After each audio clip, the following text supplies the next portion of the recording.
It's high, high, hey, the army's on its way. Held off and cages out and strong. For wherever we go, you will always know that the army goes rolling along.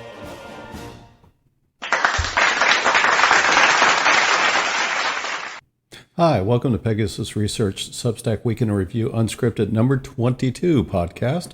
I am Thomas, the founder of and the author for Pegasus Research. I'm an economist, a military historian, and a U.S. Army veteran. If you like my content and want to support my work, please consider becoming a subscriber or follower on Substack or support me on Patreon. The website will be in the description section of this podcast. So welcome, everybody. I want to welcome all my new followers and all my new subscribers on Substack. Welcome. And those who have joined from YouTube and Rumble, which is a much smaller number, but anyway, I thank you for joining. So we are going to review this week's writings on Substack, the articles on Substack. The first one was "A War with China" also means a war with North Korea. NATO foresees the need for more soldiers, which is easier said than done. And the Starliner saga continues. So for all those people that are new here, this broadcast is unscripted. I write some notes out and kind of give my ideas on what the papers I wrote, maybe even add some stuff that I didn't find time or space to add to the papers, because I do try to leave them between 1,000 and 1,500 words long, and I do try to go into multi-causal effects, so I often can't deep dive into subjects. It is always fun on YouTube when I do a video sample, which is just meant to generate some interest in my work, is I turn a roughly 1 minute video and I get criticism for it not covering the topic. And it's like, really? Okay. So anyway, it is a good way to get my message out. There is, unfortunately or fortunately, YouTube and is a good way to get out your short material and hope that it drives some engagement. Hasn't driven a lot, but you do get to see a lot of your you do get a lot of views on YouTube through that shorts, which is in many ways unfortunate because people are walking away with maybe not having all the information. So I guess it's the trade-off of getting your name out there, but not getting the message, because so many people want a message in a short 1 minute segment. So this is not that. This is definitely much more long form. Again, sometimes incoherent because just my thoughts going into the what I wrote this week. So we'll start with "A war with China" also means a war with North Korea. This seems like a no-brainer in many aspects, but as you see the alliances that are forming in the Western Pacific and the Indo-Pacific, you often see, what can I better say is, and I wrote earlier this probably 3 or 4 months ago about the NATO, an Asian NATO, which China has always been warning about. That's constant chirping from their foreign ministry. It's something that's not going to happen. And one of the arguments for it, which there's many, but one of the primary arguments against something like a NATO in the Pacific is, if it's truly NATO, okay, that's too far for force projection for countries that are based out of North Atlantic. And of course, it would also require a major change in the NATO treaty because it does have a geographic limitation on it. So it doesn't seem like, first off, that's not going to happen. I don't see NATO upgrading. And also the other thing is, what are 32 countries that are based in Europe outside of Canada and the United States going to really be able to project effectively into the Western Pacific? So that's not going to happen. And so the other issue that comes up with it is the Pacific is in the Western Pacific and the Indo-Pacific. There's not an aligned viewpoint on China. It goes from against or very trying to contest China. That would probably be your countries like Japan, Taiwan, obviously being under direct threat. Philippines, Vietnam at this point too, because they're having issues almost to the extent of the Philippines, not clashing as much, but they have a fair amount of issues in the South China Sea. And then you have countries that tend to be ambivalent to China, and that would be some places like Indonesia. India is back and forth. They're a member of BRICS, but they are not a supporter of China. But they also don't seem like they want to regionalize. They don't want to create too much tension, but they also side with the Philippines. So they're on the fence in many aspects, but enough to poke China. Malaysia is also more pro-China, but kind of in the same league with Indonesia. More don't want to escalate tensions, but definitely do not want to side against China either. You got South Korea, which is, and we'll discuss that, is in a weird position where they don't want to antagonize the Chinese, but they're definitely aligned more with the U.S. and Japan, which is a big step for South Korea. So the chances of forming a NATO type structure in Southeast Asia or the Indo-Pacific is remote. It's going to be a loose alliances of defensive, could be defense agreements, it could be security agreements, it could be intelligence sharing, but there's not going to be something like an Article 5 type situation in the that's going to encompass all the Western Indo-Pacific. So don't see that happening. It seems like a lot more fear-mongering from China, maybe just trying to warn countries from getting too close to the U.S. And so you don't see much that's going to happen. And there was a organization called CETO, the Southeast Asia Treaty Organization, which was supposed to be a Asia Pacific type organization, very similar to NATO, and it was meant to stop the spread of communism. It fell apart shortly after the end of the Vietnam War when South Vietnam fell to North Vietnam. So it's been tried before. So it's not likely. In fact, it's highly remote that anything like a NATO is going to form up into the Pacific. Now, NATO is getting involved somewhat in the Pacific, and that is doing cooperation agreements with what's called the Indo-Pacific Four. Some call it the Asian Pacific Four, which is New Zealand, Australia, South Korea, and Japan, who have been coordinating with NATO on a number of issues, but not about security as much as just information sharing. NATO has said that China is a threat to Europe, and that is mainly coming through the Ukraine war, China's support for the Ukraine war.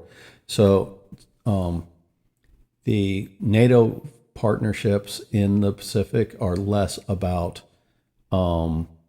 forming a defense alliance as much as it's monitoring what's going on in the the Western Pacific and how that could affect Europe. So that's more what that's about. It's not a defensive alignment because, again, the issues I talked about, force projection. Europe cannot adequately force project into the Western Pacific. So that's not happening there. So, but NATO is involved mainly to monitor China, but also to play roles in cybersecurity, because cybersecurity does not have geographic boundaries, especially when you're talking about issues of secrets within the European Union or NATO countries.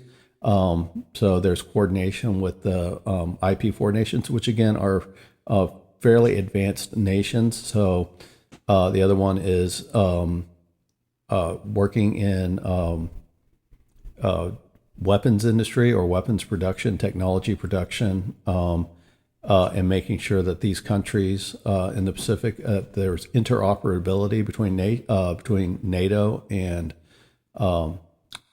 these IP4 Indo-Pacific 4 nations. So that's a big part of it, but it's not really a alliance like NATO. Now, this does benefit the United States and to a much lesser extent Canada. If they're operating against China in the Western Pacific, it does help that they have interoperability with these powers that are in the Western Pacific. It's a big help. That means also that the Western Pacific nations, IP4 nations, can sell and trade arms with NATO countries, which has become, especially the South Koreans, to a lesser extent the Japanese, are looking at producing weapons and selling them into Western, or not Western European, but European NATO countries for their armed forces. And it helps that it's mandatory that these be weapon systems be interoperable with other NATO weapon systems. So this is a big help for NATO, but also vice versa, where NATO weapons will be seamlessly interoperable with South Korean, Japan, these other nations, especially if they end up in a war with North Korea or with China, that it does help that weapons can be moved from NATO countries to the Japanese, South Koreans, Australians, New Zealanders, even the United States, to help with the defense or the defense in the South China Sea, Western Pacific region. So that's where it plays a role in there. So I kind of gone off the tangent on there, but the point is there's going to be no real defensive alliances like NATO, but there is going to be this loose association. So you see several bilateral agreements: U.S. with Japan, U.S. with the Philippines, U.S. with South Korea. These do not bind each other. So, example, if a war starts in South Korea, Australia, New Zealand, Japan are not obligated to go to war, though there might be some issues with Australia and New Zealand with the United Nations arrangement, because again, the Korean War never ended. It's an armistice, and it is a UN peacekeeping, or it's a UN force, again, massively led by South Korea and the United States, and much lesser extent by other UN countries. So maybe I misspoke there. Maybe Australia and New Zealand might have to be involved because of the UN agreements, but there's not a triggered agreement through the normal bilateral agreement. So, and then groundbreaking, United States, Japan, and South Korea signed agreements mainly around monitoring of South Korean missile activity or North Korean missile activities. And so it's kind of a step in the right direction that you see Japan and South Korea starting to mend. The fences have long been broken, even prior to World War II. So it's good to see that you're seeing the countries with like-minded, rule of law-oriented agreements, or countries, governments, views on international trade are starting to align, and where they could start seeing that their interests are in the same direction. So it doesn't make a lot of sense for them to be on the opposite side. They definitely have not been geopolitical rivals, but they haven't been geopolitical partners either, and they're starting to move in that direction. I think that's a positive event. Take it outside of defensive alliances is the promotion of democratic and rule of law type countries. Again, not perfect. Again, the United States isn't perfect, but maybe something more in the region that definitely strengthens the region by seeing cooperation between South Korea and Japan. So when we go in there is oftentimes now these agreements, just for example, like the Japan, U.S. and South Korean, that is mainly focused on North Korean activities, not necessarily Chinese activities. Japan is very concerned about China, but they're also very concerned about North Korea. And the alliances, so you have South Korea that doesn't want to antagonize China for the most part. It will do some activities like being a member of IP4 that antagonizes China. But for the most part, China was an involved partner in the Korean War. And again, that war is under armistice and not under, hasn't ended in a peace treaty. Not saying that China and South Korea are in a or in a state of war. But South Korea does not want to antagonize China, and there's two folds for this. One, first off, this is what I said, the war is not officially over. It's just an armistice. The other is that if any aggression happens in the Korean Peninsula, the South Koreans would definitely prefer that the Chinese stay out. Now, to do that, they want to limit the antagonism with China, and South Korea, for the most part, has a significant trade with China. Not in advanced goods, but they do have a trade that goes back and forth, and they are somewhat of a rival in the maritime production area. But for the most part, South Korea does not want to antagonize the Chinese, so it doesn't get into alliances that are focused more towards the Chinese, like you're seeing with the Philippines, that emphasize their alliance with the United States based on its headbutting with China in the West Philippine Sea and the South China Sea. Japan, for its part, does have issues with North Korea, especially the North Koreans firing missiles over Japan. And North Korea consistently, ever since really the Korean War, has always threatened Japan. So you're not seeing that Japan has primarily focused on the Chinese threat and lesser extent to the North Korean threat, because some of the issues between Japanese and South Korean relations kind of prohibited the Japan and South Korea to really limited their partnership. So for the most part, the Japanese have kind of been hands off of the North Korean issues outside of supporting sanctions against North Korea whenever they fire missiles over, but they're seeing very little coordination between the South Koreans and the Japanese, even though they have a common foe. That's probably going to change in the future, though it will take time to get there. These wounds have obviously taken a long time to heal. It's not going to happen overnight, but as China probably becomes more aggressive, you'll probably see some more additional coordination between South Korea and Japan on defense agreements. But the point is, everybody's kind of got their own thing. We'll go back. Okay, we'll go over to Philippines.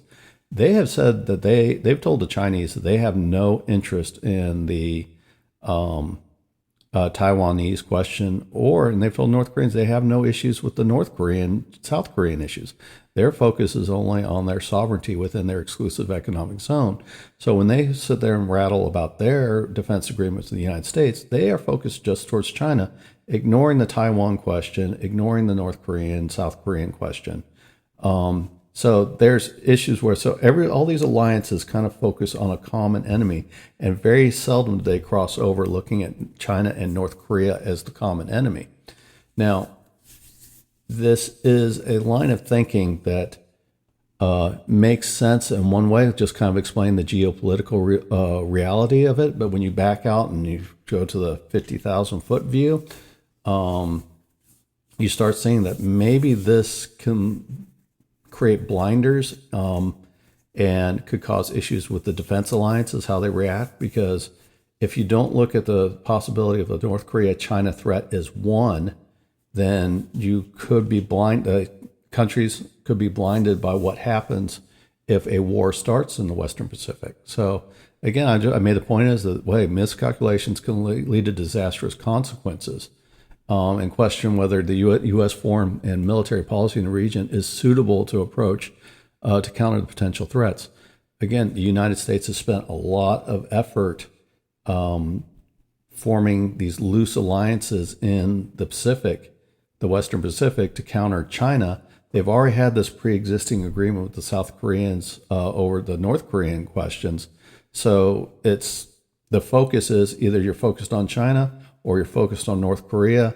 You're not focused on both. And then again, there's many countries in there that are just say they're politically ambivalent, not wanting to stoke the Chinese, definitely not wanting to side with the U.S. either. So we'll talk about the policy of the U.S. Post-Cold War. Is prior to the end of the Cold War, the U.S. had a policy where they would be capable of fighting two wars, two near simultaneous wars, and win both wars outright.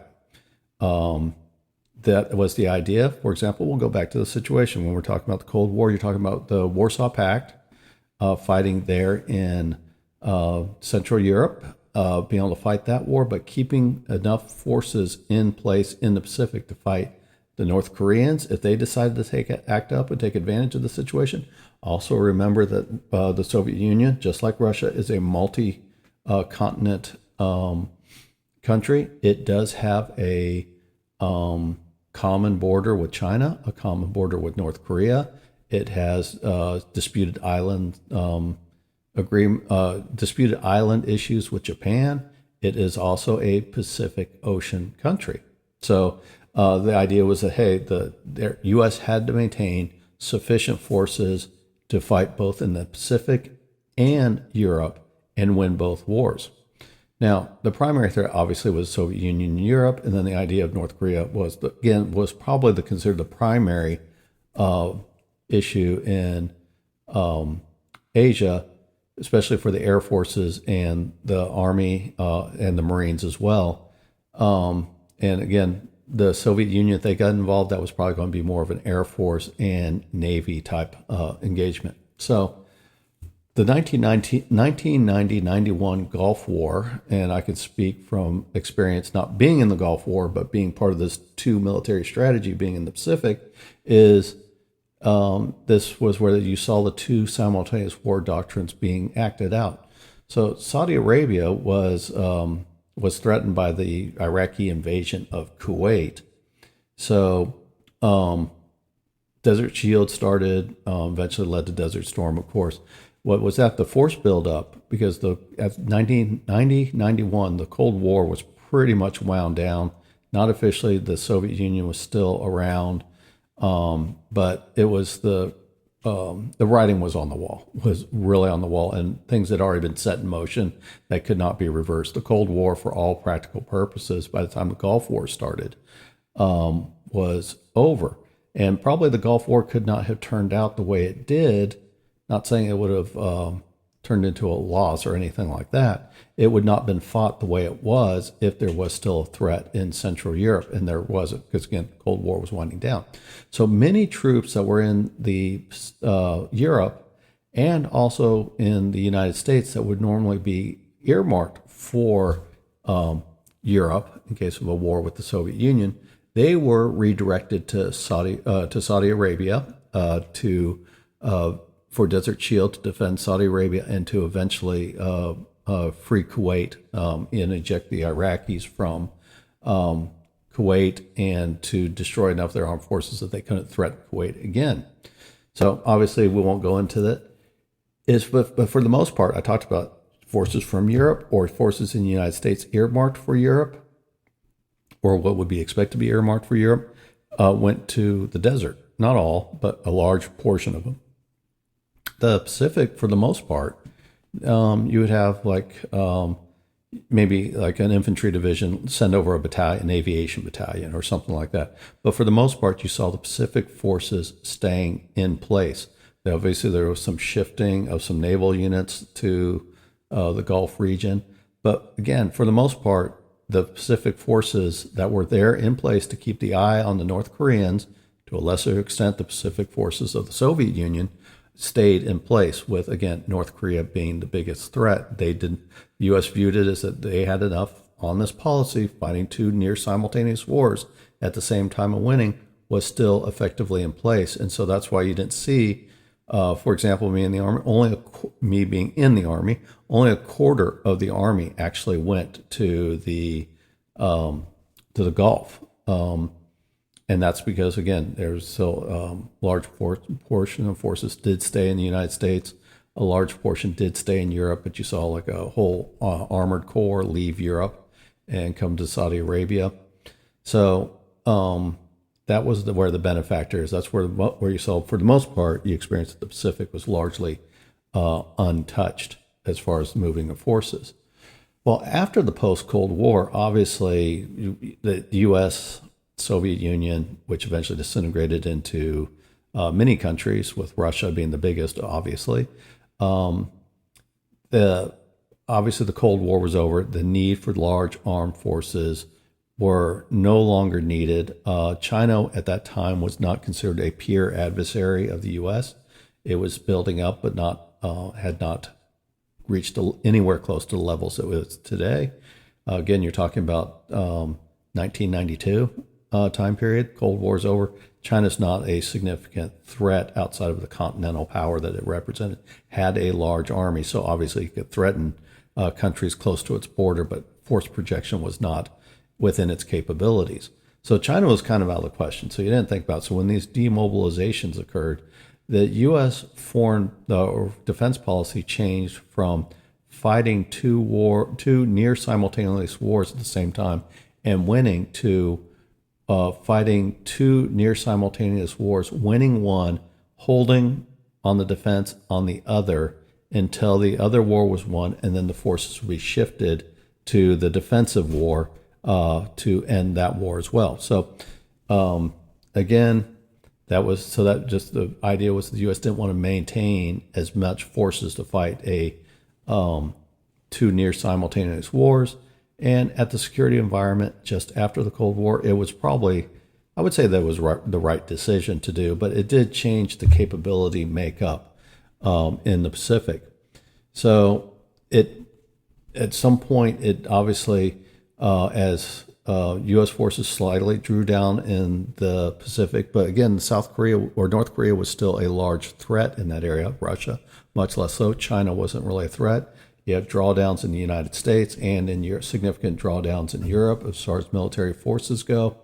But there wasn't a lot of focus back onto China outside building forces, outside of what was needed to fight a Korean War, or at least enough to deter a Korean War. So the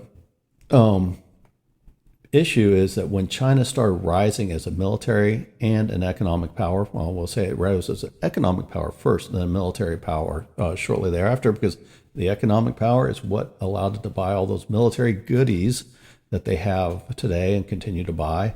And then obviously you had the North Korea, the persistent threat of North Korea, and it's just complete unpredictability. Now it's nuclear armed. At the end of the Cold War, it was not nuclear armed. So concerns exist that the threat preparations in the Western Pacific and Indo-Pacific regions they focused on two distinct threats. Originally, China wasn't a threat, and then North Korea was considered a persistent and unpredictable threat. But again, nothing like a peer adversary.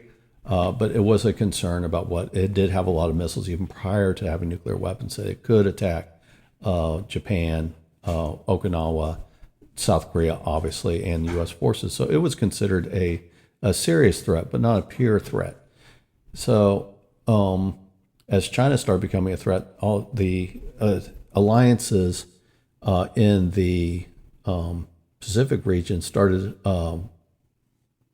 having to take that the U.S., mainly U.S. and Japan, had to start taking into account the Chinese.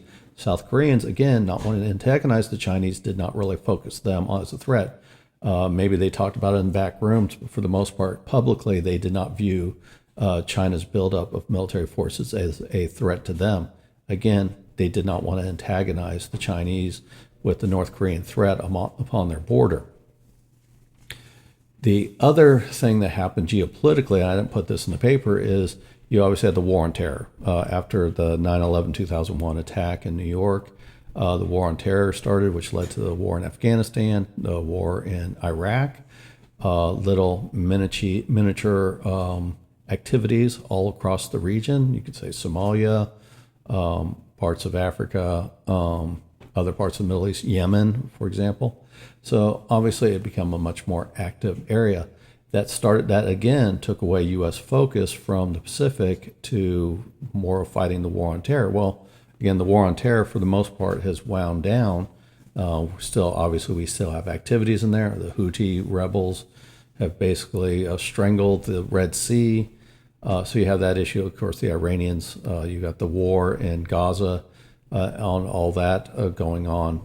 But for the most part, the War on Terror was starting to wind down. And the U.S. often talked about under the Obama administration, even prior to that, the George Bush administration, wanting to start pivoting towards away from Europe and towards the Asia Pacific region because of the rising threat of China. But this was never fully successfully engaged, whether it was defense budgets were not enough or not enough, maybe I could sit there and say that some of it was constructive engagement with the Chinese, trying to get them to change their course through economic incentives instead of trying to form alliances. Which again, those are expensive when you start setting up more military alliances. So it was moving towards what can they do to appease the Chinese. Well, now at this point, it's pretty much dropped the idea of trying to constructively engage with the Chinese to get them to give up their claims. Obviously, they've become more bellicose when it looks towards threats with Taiwan, obviously being the greatest, the Philippines being probably the second greatest, Japan, arguments with Japan over disputed islands as well. So that's the engagement there.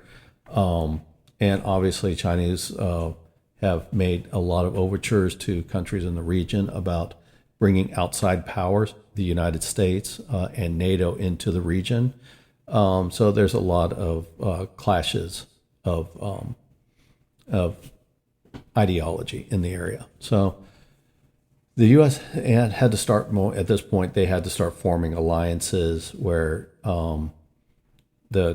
it felt a little bit like, or at least the way that the media reports it. I don't completely buy into it. Yes, the Chinese have made a lot of ships. They have made a lot of planes. They're making aircraft carriers. I don't have the belief that they have overtaken the United States. But the United States is not in a position where trying to play catch up in ship construction and building more and more capable aircraft. Again, when you're talking about the expanses of the Pacific versus a war on terror and a war in Europe, the vastness of the area requires longer ranges of aircraft. So it's a little bit of a different fight, and there might be a case where the U.S. didn't feel like they could catch up weapons-wise and have emphasized forming alliances to hem the Chinese in. Again, not as easy as NATO, but start looking at the Philippines, Japan. U.S. has largely steered clear of the Taiwanese outside of offering to provide them more weapons, and obviously the special forces, U.S. special forces, have been involved in training. But for the most part, it's been steering clear of Taiwan. So the U.S. has started forming alliances or enhancing existing alliances. But again, these existing alliances focused on, for the most part, North Korea. And when you look at Australia and New Zealand, they did not view the threat of China as anything more than economic. Japan, economic rivalry as well. And the Japanese did allow their forces to fall behind as well at the same time while the Chinese were building up. So it's becoming the strength in numbers type arrangement where they started looking at forming these alliances with against Japan. But again, you're not seeing a change. It's still like a Korean focus, which was the legacy focus, for lack of a better reason, and in the Asia Pacific was against Korea, North Korea, and then China became an afterthought and one that was being reacted to rather late. If you look at it, again, war on terror delayed it. The constructive engagement of economic issues looked at it, or trying to dissuade China. So this is the issue. Come down to it, and this is kind of the point of the whole paper, and just how it kind of got into this area that alliances didn't form as looking at it as one threat. Yeah, they're trying to get there now, but it's not there.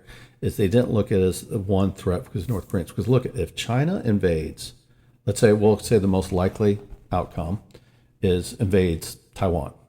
I'm not saying they will invade Taiwan. I'm not saying it's likely right now, but let's say Taiwan and China go to war. Chinese initiate an invasion of the island, and the U.S. and Japan get involved. No guarantee they'll get involved, but let's say they do get involved, because the idea is that the Chinese will probably have to take disputed Japanese islands that would cover the northern approaches to the Taiwan Straits. So that would mean that China would invade Japanese territory. Most likely that would rely on some type of engagement with the Japanese.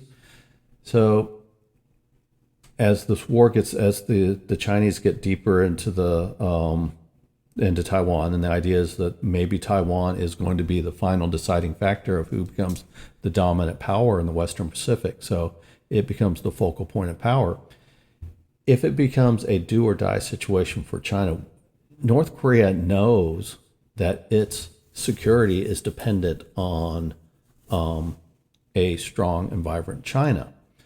So even though North Korea has aligned more with the Russians for military arms, the trade across the Yalu River is significant. And that's where much of the, also it's argued that the Chinese helped them get around their multiple sanctions, the Russians helping a little bit, especially in preventing new sanctions from being implemented and preventing older sanction regimes from being renewed. But the North Koreans have the tie to China. And so if China goes down, it means North Korea's long-term prospects are relatively doomed. Russia cannot replace all of what China provides to North Korea. They can help some, but it would be much more difficult. And that's not saying that if China loses in Taiwan, the whole government collapses in China, though it is a possibility that the North Koreans cannot ignore. So it might incentivize the North Koreans to attack. So this means is like all of a sudden North Korea jumps into the war and they attack South Korea. And they attack U.S. bases in Okinawa, in Guam, in Japan, attack Japanese forces. Not even saying if they could even go nuclear, is the North Koreans will be incentivized by a Chinese conflict, if nothing else, just through self-preservation. But also, this is most likely the best chance they have to attain their goals, because the U.S. will be much more focused on the Taiwan, what's going on with Taiwan, than it is going to be with what's going on in the Korean Peninsula, especially when you look at naval forces and most likely air forces. So this will be a chance to basically, especially if they attack U.S. bases that are supporting the Taiwanese operation and they get hit by North Korean attack, that is only going to help. It'll hurt the U.S. Obviously, that means forces in those regions will not be able to affect either the North Korean Peninsula or the Korean Peninsula or the Taiwanese operation. So it is an opportunity for the North Koreans to, while other countries, Japan and the United States, are focused elsewhere, for them to take a swipe at the U.S. and Japan, and then, again, also attack South Korean targets. It is, again, their best opportunity for attaining their goals. Now, China may not incentivize a North Korean attack, but they're not going. They have no purpose to de-incentivize it either, especially if it's coordinated. It's not coordinated, because coordination is not coordinating is an important part of a potential Chinese strategy. Is when they move, when the Chinese look at it is, okay, don't coordinate with the North Koreans. Let the North Koreans do what they want to do, and then they just continue, and they'll have this plausible deniability that the unpredictable North Koreans, which is not a stretch of the imagination, decided to attack on their own. And with the U.S. being more focused on the Taiwan question, is the likelihood is that North Korea will not be fully destroyed by the South Koreans in the U.S. Now, I think South Korea is more than able to seize North Korea and overthrow it, but they may not go into. They know, the South Koreans know that they probably don't want to push it to the Yalu River, right there on the Chinese border, like what happened in 1950. So the Chinese do have some incentive that, okay, even if the North Koreans jump in, there's very little downside to the Chinese side, at least in an initial aspect of the war, because it would just mean taking more focus away from U.S. forces and focusing on the Korean Peninsula. if South Korea had become involved in the war against Taiwan, a North Korean invasion basically takes them off the board as well. So does nothing but benefits China, and the North Korean side, it's nothing but upside for them, whether it's a chance to grab territory that they didn't think they could get, or it's a fight for survival. Now, it comes into how to approach these attacks is China can claim that it did not coordinate with the attacks and that there has to be some separation about the Western response. Not saying China's designated to the West what the Western response is, but they will look at it as two different wars going on. When in actuality, when you look at what they're focusing on, it's actually the same. It's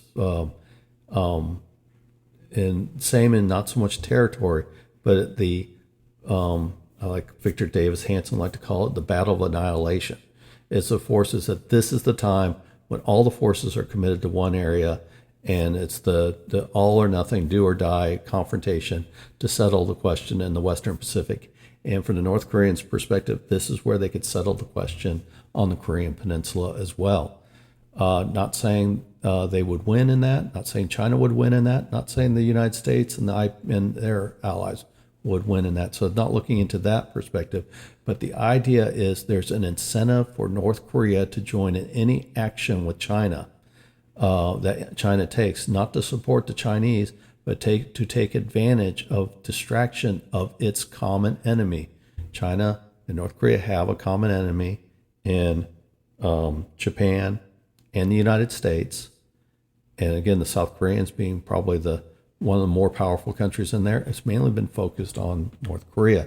So this is a chance for the North Koreans to jump into the war. And so I believe is U.S. policy needs to shift from these loose associated alliances. If that's the route they're going to go, they need to be more tied into is if you're going to fight the Chinese, you're going to have to fight the North Koreans. Not saying it'll absolutely happen, but they have to look at force structure and the amount of forces. They have to look at fortifications. All that has to be looked, and the idea is that any major war involving China will involve North Korea.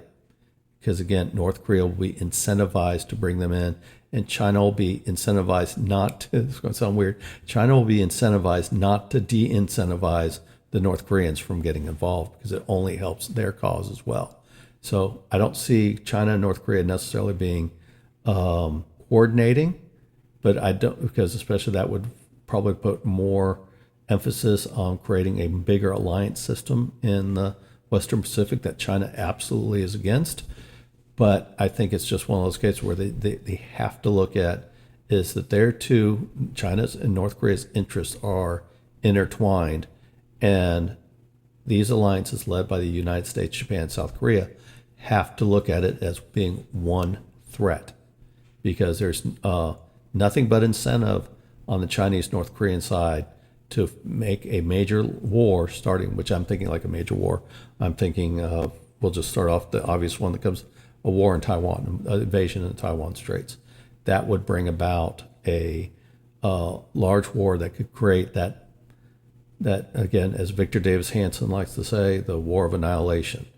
And it was funny, when I was in my master's program, that was Victor Davis Hanson was one of the first books we had to read, and talked very much about the war of annihilation.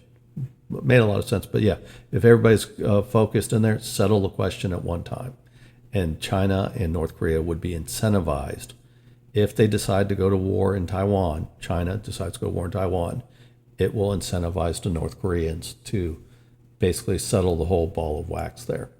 So hopefully I didn't. It's a convoluted issue because again, this whole Pacific arrangement is, it dates back to the Korean War, and even actually before that, when you look at it as the South Korean relationship with Japan, I think it goes back all the way even before the 1920s. You've got the issues with the Korean War starting in 1950 is tied into this.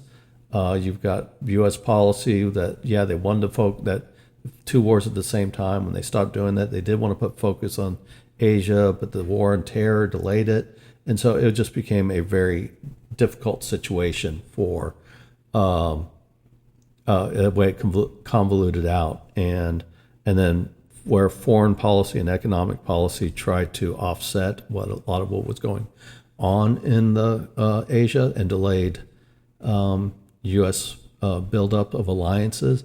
So kind of feels like the U.S. is probably coming a little bit from behind.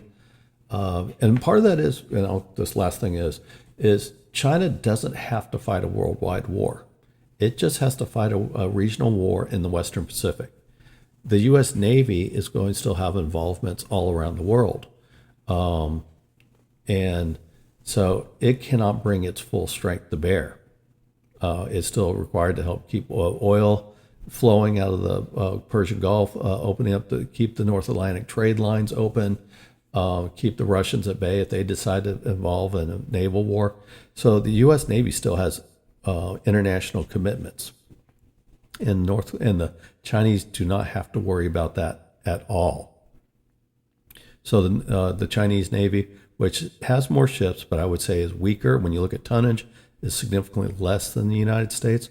The United States would not be able to bring its whole Navy to bear against the Chinese Navy.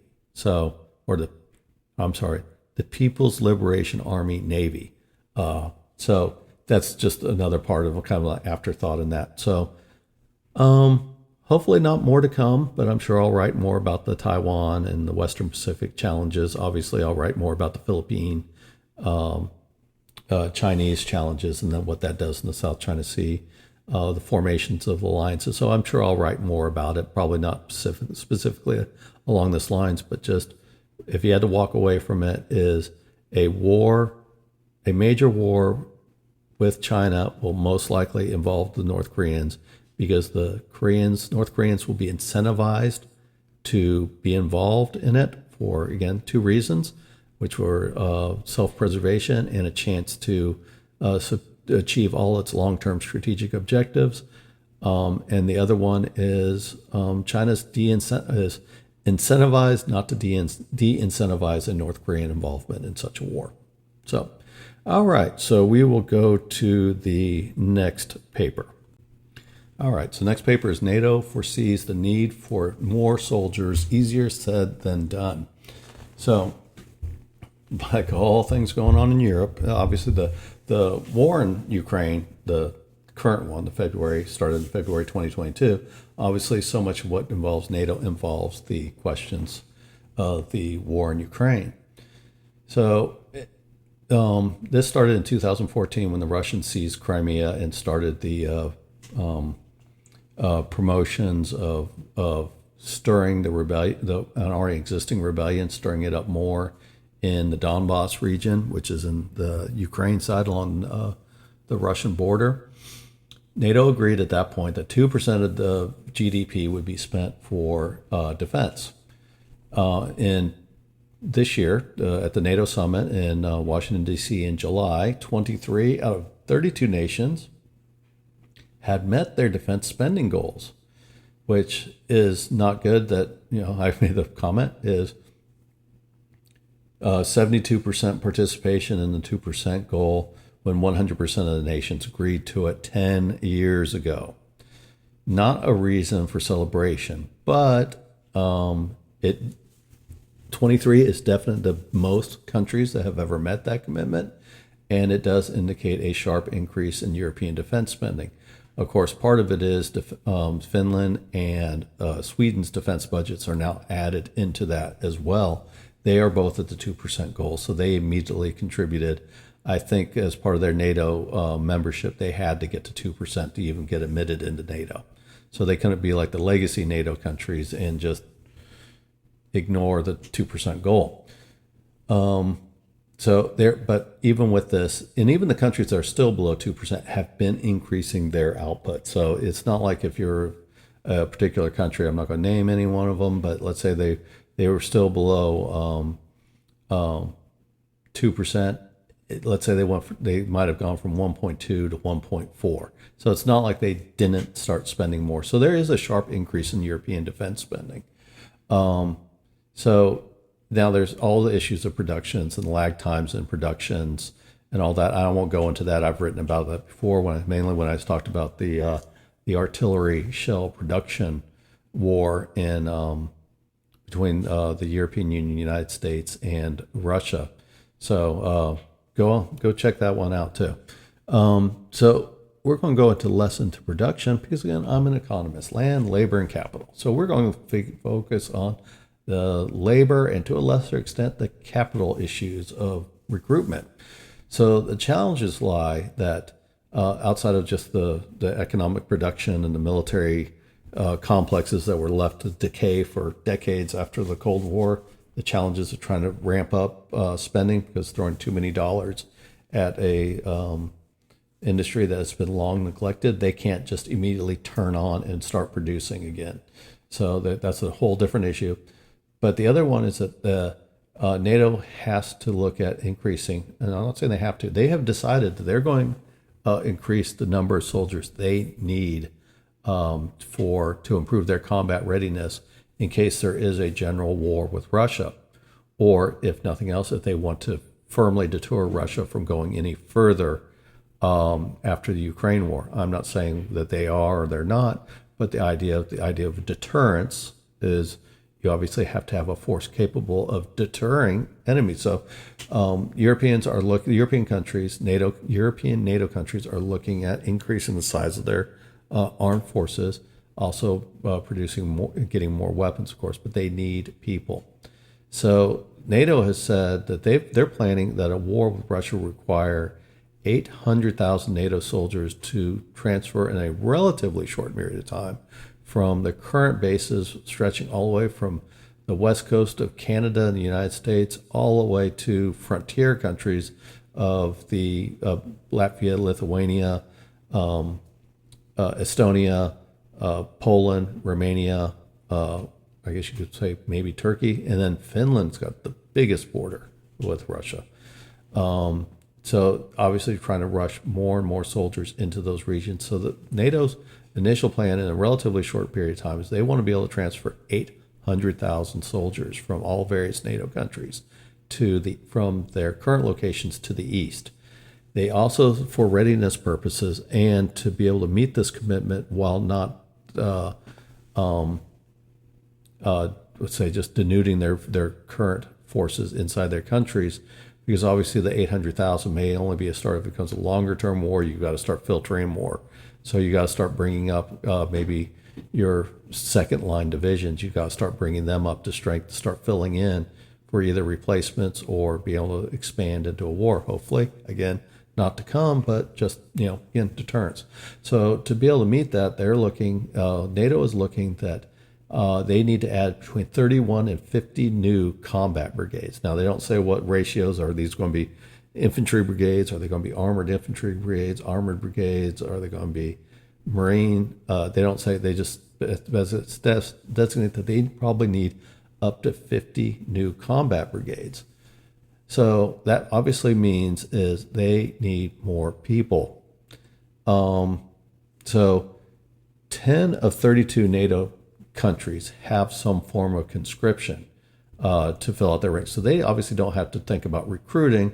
They just turn up their spigot of the number of people they call up for military service.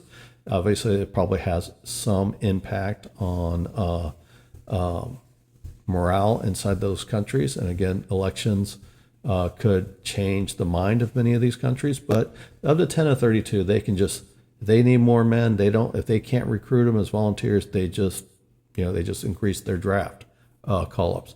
So the 10 NATO countries that have a draft are Norway, Denmark, Sweden, Finland, Latvia, Estonia, Lithuania, Greece, Turkey, and the Netherlands.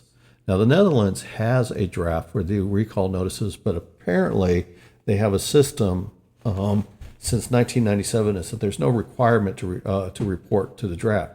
So you get drafted, but you don't have to go. I'm sure there's probably some type of penalty involved if you don't go. Maybe something like a civil penalty. I'm not sure. Maybe you don't get free college tuition or something like that. But there's no requirement to answer the draft. The remaining 22 NATO countries rely on voluntary service to recruit new members to the armed forces. but they're really struggling to meet these new recruiting goals. And at this point, many countries are losing more than what so more veteran or more existing soldiers are leaving than what are replacing, than what are replacing them. Now, the war in Ukraine, I think, plays a role in that. Probably countries like, well, I don't want to volunteer and go to war in Russia or have to fight Russia. That's probably not. That's not pointing at any European countries, because I think you'll find people in the U.S. and Canada that feel the same way.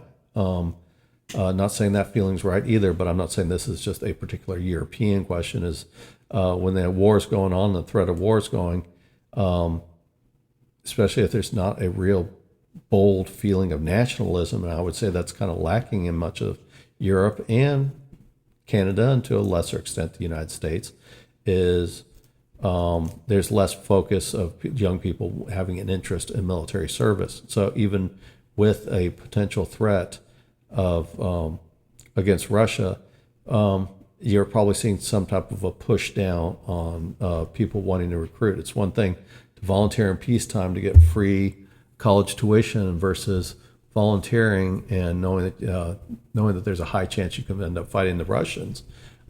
It does push down the recruiting numbers. Again, don't read into that statement. I'm just talking as a general statement of motivation of getting people to volunteer.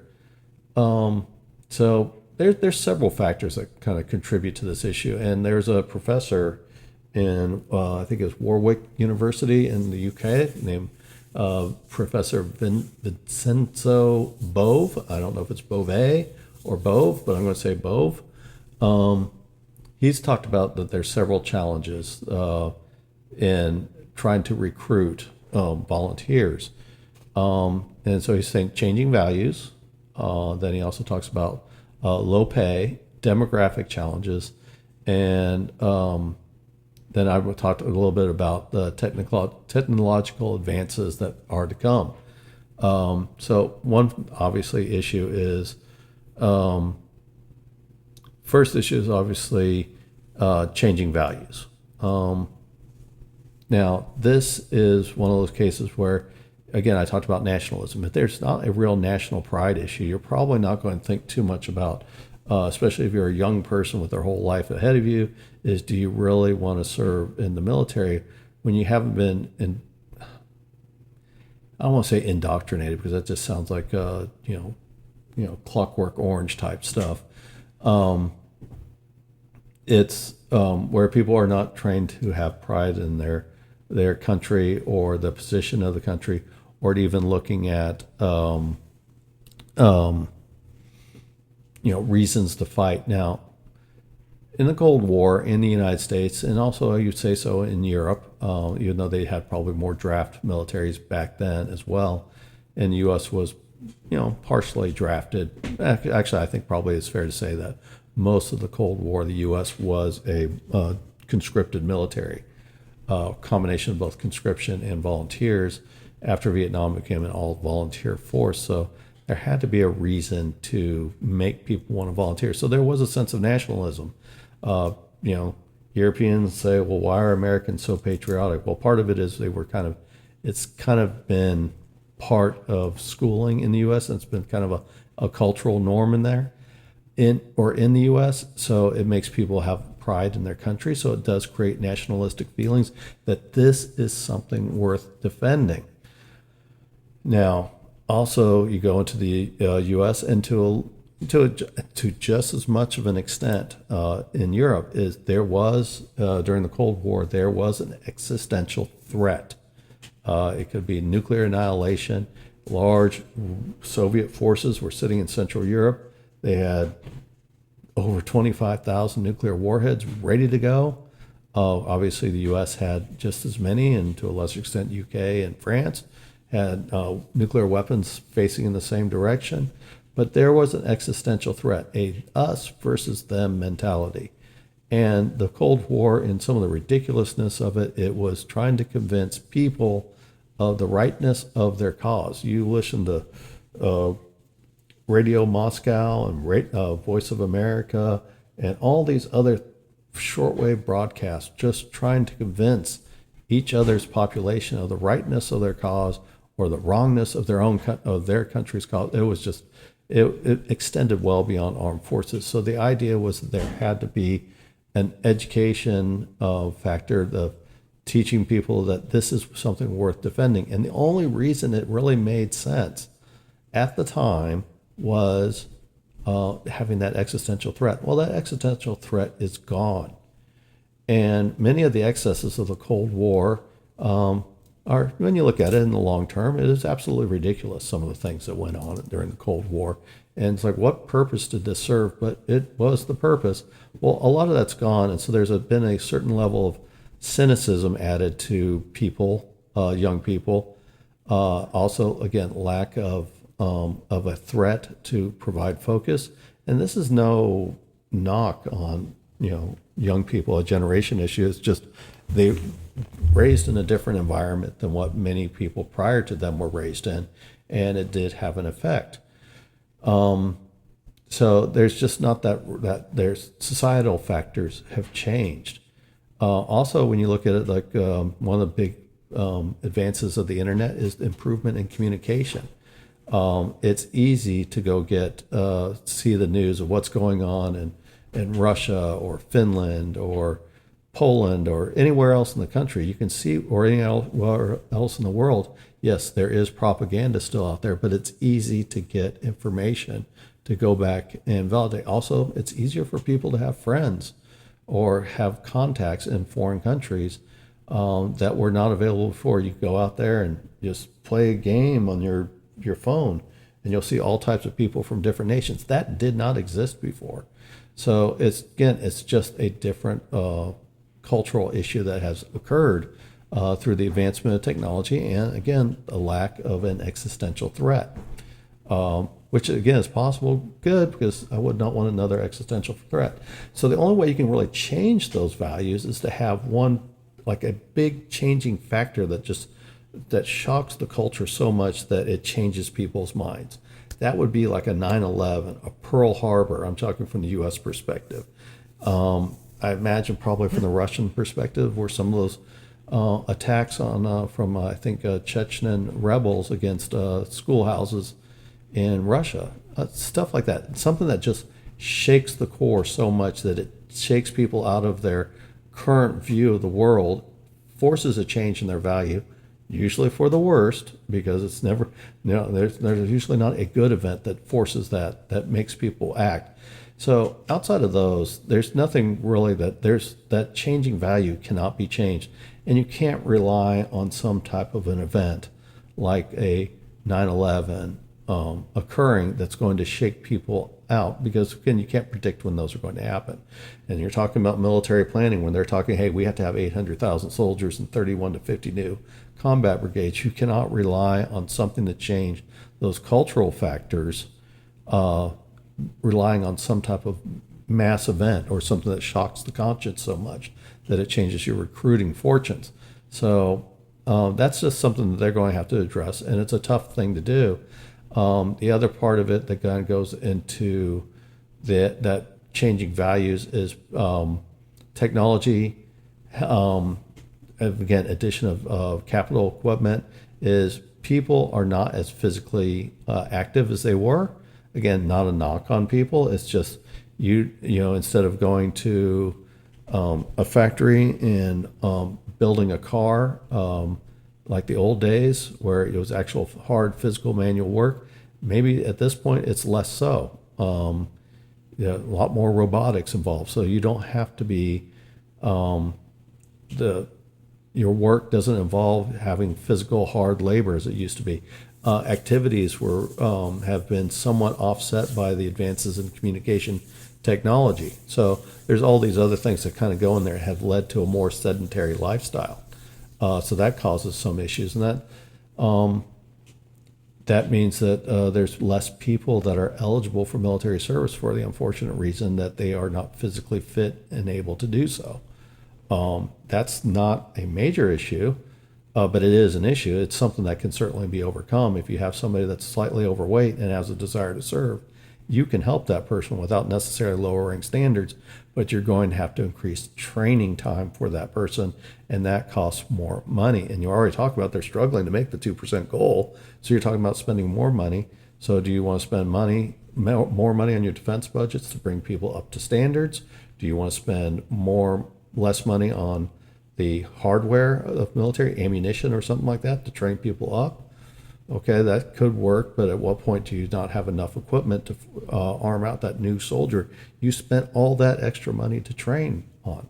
So, and then of course, if you lower standards, then that's not going to help you either, because you're going to have a less capable and fit force, especially when you're talking about something with NATO standards, which tend to be more highly trained soldiers. So, so there's ways to come up, but that is a real challenge that is not necessarily easy to fix, or will take some money to help offset. Again, talking about through larger, longer, or more improved physical labor, and then so some things are being practiced on, but that's something a real challenge for recruitment. The other one is low pay. Military has always been a low pay factor, and when you're competing against private industry, and this has always been a losing factor for militaries, they can never pay enough to offset the higher pay that you will find in the civilian sector. Now, the trade-off you get is maybe you don't get the higher pay, but you get the better benefits, as far as you could retire after 20 years in the United States of military service. You have you can have your college paid for. You can have potential of lifetime military care through the Veteran Administration. Again, this has come through the United States perspective. So there is ways to overcome that, but the fact is that you're trying to deal with just less pay. Now, obviously, just raise the pay. Okay, that is certainly something that you can do. Is you would have to pay more for each individual soldier that you're doing that. Now we go back to the budget issues, and we just talked about what we talked about with longer training times. That takes money, so you're taking more money out of maybe a procurement for new equipment, and you're moving it towards paying for people and training people. So that means that all of a sudden your budgets have to be risen to pay for this. Also, as you bring in more soldiers too, and you increase the benefits and pay, your long-term payments for maintaining those soldiers, or even in retirement, increases as well. So that's a long-term growth curve. So that's why countries have been very hesitant to increase the pay. So the other fact is, and this will get into the nerdy part of economics, is when you go in there and you start increasing pay on the military service members, this doesn't mean that the private sector or the other parts of the government are going to also not need those workers. So they can do one of two things. There's probably some other things they can do, but two primary things they can do. They can raise pay themselves. Now that you've kind of gotten that dirty cycle, though, so the military is, hey, we increase our pay 20%. Well, the response, private sector raises their pay 20% as well.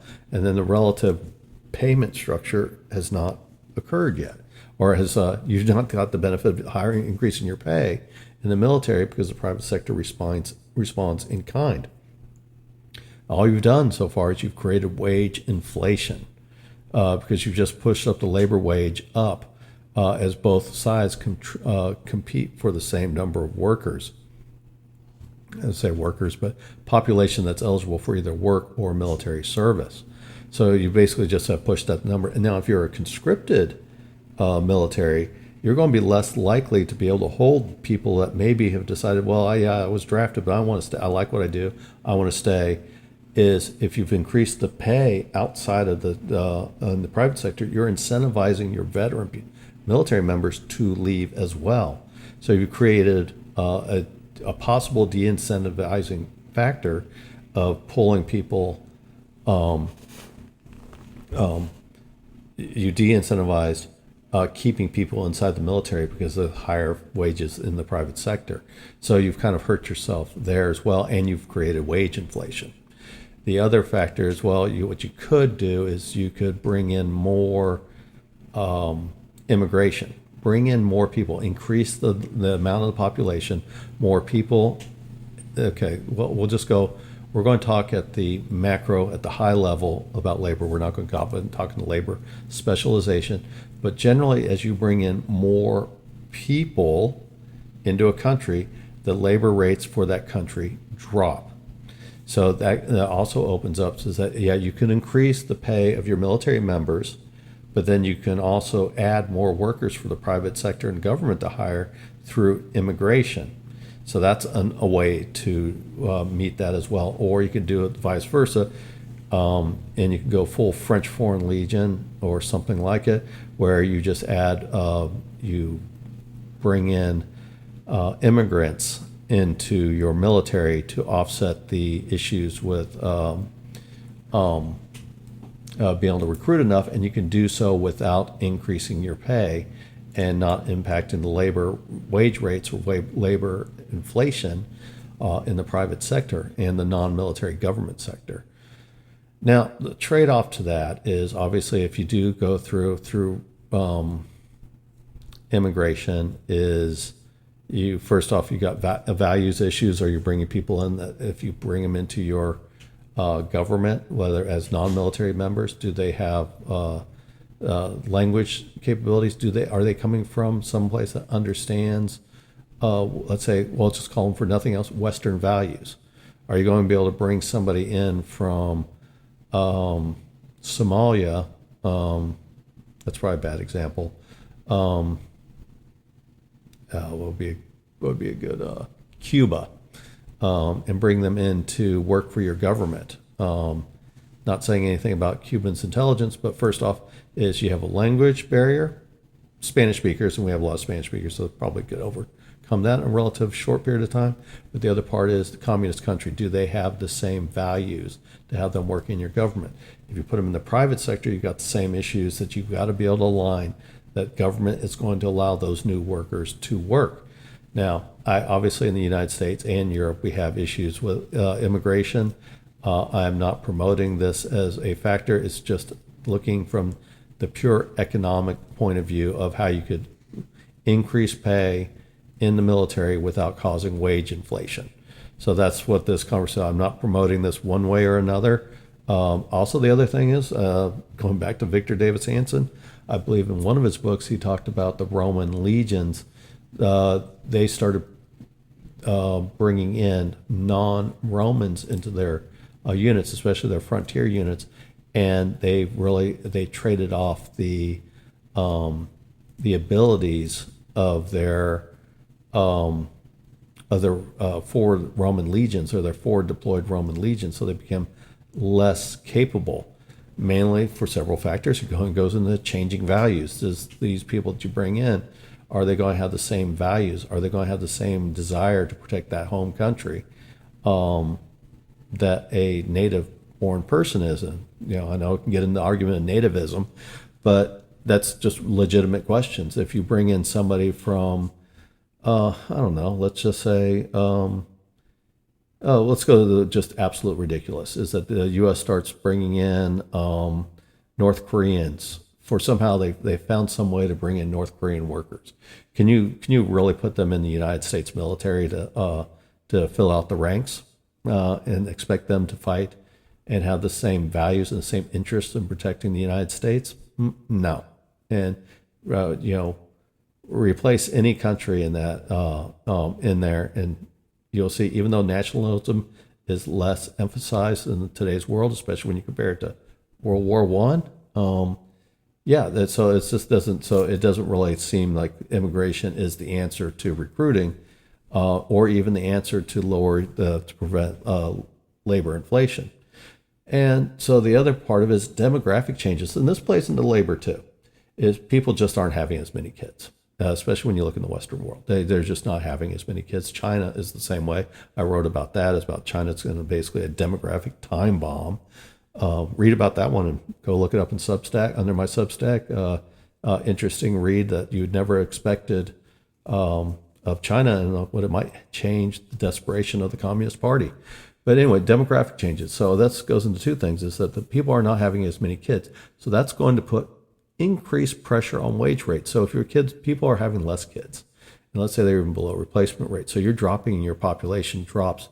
Outside of immigration, your population keeps dropping. And what I talked about was labor, when we talked about low pay and labor. Well, if your population is dropping, your eligible pool of people, that means they are more valuable. So the private industry will probably pay more for those fewer workers. The other factor that kind of goes into it is automation, capital spending, create more automation. Maybe that can overcome some of the issues. But in the short term and midterm, it's not. It's interesting that there's going to be fewer people, and so that's going to be fewer people to be able to recruit. It also means fewer workers, which again increases the pay that companies are willing to pay for those workers, or they will have to do some type of capital investment to be able to do the same amount of work with fewer people, which doesn't happen instantly. And the other pay issue is it is more pressure on the militaries because there's fewer people, a smaller recruiting pool to pull from. Again, technological advancements can help in the future, but you're talking about, again, when the NATO's talking about needing 31 to 50 combat brigades and 800,000 troops, that is not in a generation. That is in the here and now. So the problems of the here and now cannot be adequately addressed. Again, when I talk about economics, land, labor, and capital can start creating capital investments can create things that could reduce the amount of labor that you need. That's going to take time. That's not something that can be done right now. Automation, capital investments is obviously starting to show, making changes in drones, and maybe someday in most of our lifetimes, you'll start seeing pilotless bombers and fighters. Like I think that the U.S. is looking at a new Gen 6 fighter, which is funny because we're still making the Gen 5 fighters, but we're already talking about a Gen 6, which I guess is what you really need to do. You need to stay ahead. Idea of submersible drones. Also, you look at warships, for example. They just don't need as many people as they used to. Automated systems have allowed it. But again, these things are not here now, and and NATO's need or perceived need is in the short term. They're talking about, the Germans have openly talked about, a German think tank, of war with Russia within 10 years. When that paper was written, it was about a year ago, so now we're down to 9 years. So this is not something that they can wait for technology improvement to address their needs for manpower. So the issue is that they've talked about all these issues here, and there's no fix in this whole conversation. So there's really no answer right now that they know that they have this problem. So the other issue they could do is just bring the draft back. All the countries bring back the draft. Now, what that will do too is that will take away labor rates from the private sector, which will increase probably relative labor prices. Also, conscripts tend to usually cost less than volunteers.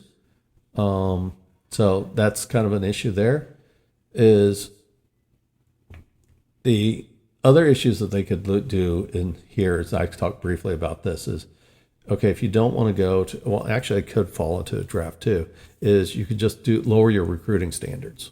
If you don't want to put the pressure on the private sector, is there's a certain pool of labor that maybe are not in high demand in the private sector and necessarily have been not eligible for military service. So that could be, again, you go into the weight standards. I talked about that briefly. You could do something to help get people back in shape or within weight standards, and then train them to be in the military. You could certainly do that. Again, there's a cost of it. Or you could just lower the standard, saying, okay, you can't weigh more than this weight right now, but we'll up it 20%. So we'll just let heavier people in the military and not do anything about it. So that probably not the best standards, especially when you're talking about military service, especially when you're talking about positions like the Marine Corps and the Army. Even pilots, is like you can't have people too big for being a pilot, because those things are cockpits are pretty cramped spaces inside ships. So probably not the best standard just to say lower the weight. So the other one is changing the intelligence scores. Military used to say, U.S. military is like you had to be a high school graduate, or in extreme services, just have a general education degree. That's GED for people that don't finish high school, drop out of high school before getting their diploma. Okay, well, you can allow more of them to come in. You can lower the intelligence standards, lower the academic standards, allow people with criminal records in. But these are all factors, is that when you do this, you are lowering the capability of your armed forces. So would you be better off having 1 million people in your armed forces that are of all basically lowered standards, or would you be better off with 700,000 of highly trained recruits that have a lot of have the aptitude for the job? Also, as when you go in there, and aptitude is that, as we talked about capital improvements, as these militaries get more technical, they need more technical oriented people. So lowering requirements is probably not the best standards for the military, but it is a possibility. So NATO governments are looking at this. They're trying to avoid lowering standards, but they're looking at maybe attracting especially younger men into military lifestyle by holding mini recruiting camps where you get to experience military training for a week or two before you graduate from high school. Voluntary, of course. Just ways to, maybe people decide they like the military lifestyle. Maybe they like the regimental factors of military life. Maybe they make some connections with some people and they decide that they want to volunteer for military service. Certainly not a bad idea. The other one, I talked about this earlier, offering physical training for programs prior to the start of basic training. Again, neither one of these are guaranteed to raise recruitment to address all the issues, but it certainly can help, but also costs more money. So again, when you're talking about struggling to make the 2% goal, these are all things that do take away from that 2% goal. So really what's coming into is, outside of the draft, is the governments are faced with the fact that they have to spend more money on defense. If nothing else, if they're going to say hey, we can't get above 2%, they're going to have to reduce the amount of procurement or lower the technological edge of the equipment they're buying so they can pay for the increased headcount. Do you really get better off by doing that? Maybe, maybe not. Can't answer that. Because there's always different programs, but or you, like, I think Germany has not said, no, this is not approved. I get a lot of people question me about Germany, is they are playing around with the idea of decreasing ammunition purchases in 2025 to make their military budget for that fiscal year. Not saying they'll do it. It seems like they're leaning away from it, but that would be an option. It's like, well, we'll just decrease the amount of ammunition we buy to pay for it. We can still buy all the technologically great goodies, military equipment. We can pay higher. We can draft. We can bring in more military members. We just won't buy as much ammunition. All right. You can see all types of downfalls, especially when you're trying to fight a longer war. So interesting challenges. There's no answer yet. And I wrote in the paper, for example, I think the United Kingdom's, the British Army lost 5,400 more than they recruited in 2023. The Bundeswehr, the German army, they want to increase to, like, they're at 188, I think, or 185, and they want to extend to just over 200,000 by the end of this decade. And they lost 1,800 more than they recruited. So they are really struggling. They, meaning all the NATO countries, and Japan is included in this. They are really struggling to try to fill their recruits or their armed forces with enough people to become a true deterrent, maintain readiness of their militaries. And it's a real struggle, and they haven't really come up with the answer. The answer seems to be kind of staring them in the face, but nobody wants to cross the Rubicon of conscription. And I don't blame you. I don't blame you. There's a lot of trade-off with conscriptions, but if they don't want to pay the extra money, and again, only 72% of NATO countries are making the 2% goal, is spending more money really in the cards? And if they do spend money, are they on personnel? Are they going to be able to equip those personnel with enough ammunition or enough equipment to be considered operational? Because again, you can increase the size of your military, but if you don't increase your operational readiness, you've not really gotten that much far ahead. Maybe a little bit ahead, but not as much as you should be. So again, no real answers on that. Oh, I left out the U.S. Army is 40,000 people short of what their established target is. So it's a real difficult situation that nobody has the answers for and are really struggling. And again, it's looking towards the idea is that maybe it's conscription, or I guess what the other side of it is, maybe policymakers need to create a safer world where there isn't the need for so many people in the military. That's another final possibility. I'm not talking about surrendering. I'm not talking about giving in to your enemies, but maybe creating helping create a world situation that is more conducive to not having so many armed forces. Sometimes easier said than done, because you always have the world where there's the occasional Tojo or Hitler or something like that just out to grab land. So, and deterrence did play a big factor in the Cold War.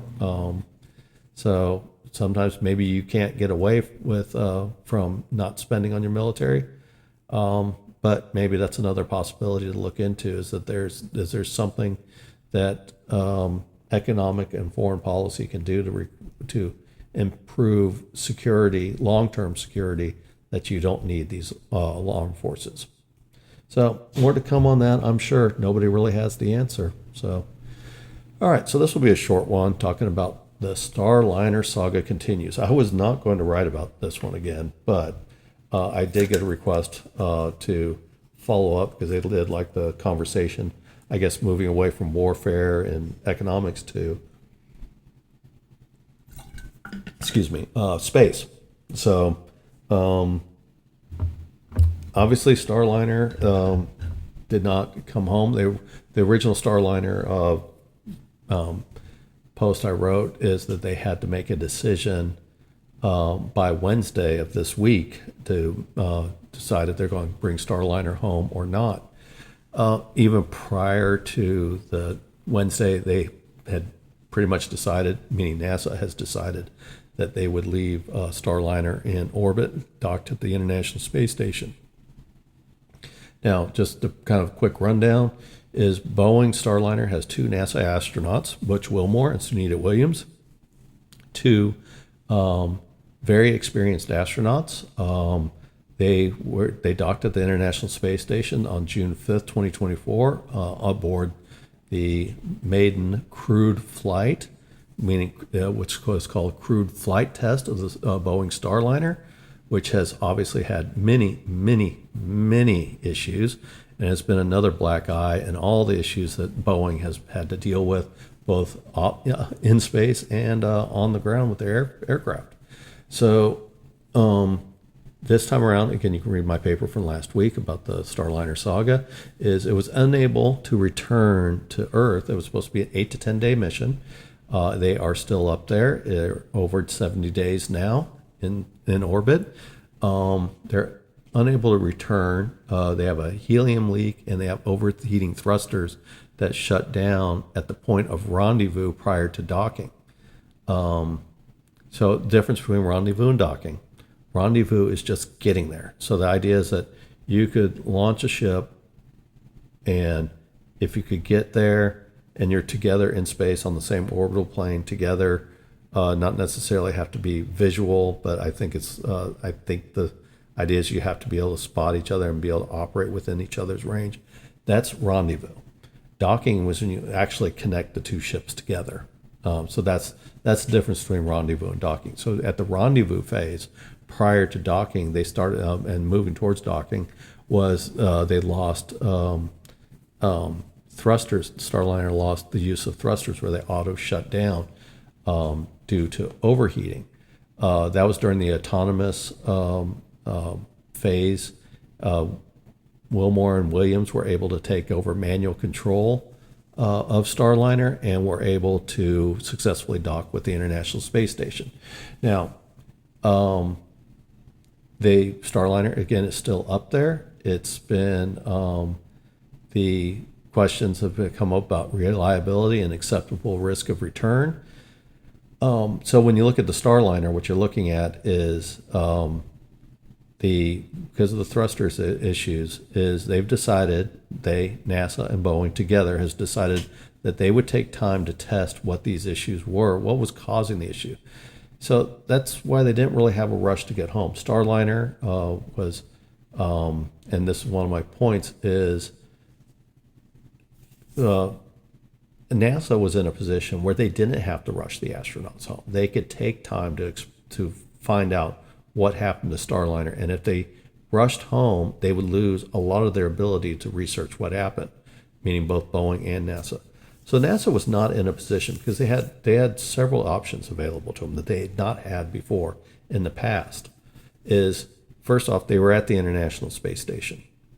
So there's no danger to the crew. So there's enough consumables, and both Grumman Cygnus spacecraft and SpaceX can both deliver cargo to the station, along with Soyuz. So Soyuz can also still deliver cargo. So between Soyuz, Cygnus, and SpaceX Cargo Dragon, they can bring supplies up to keep the astronauts and cosmonauts well supplied, and they can take the trash back down with them.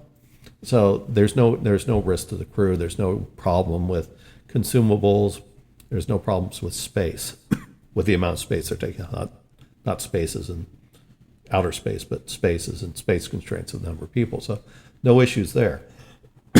Excuse me.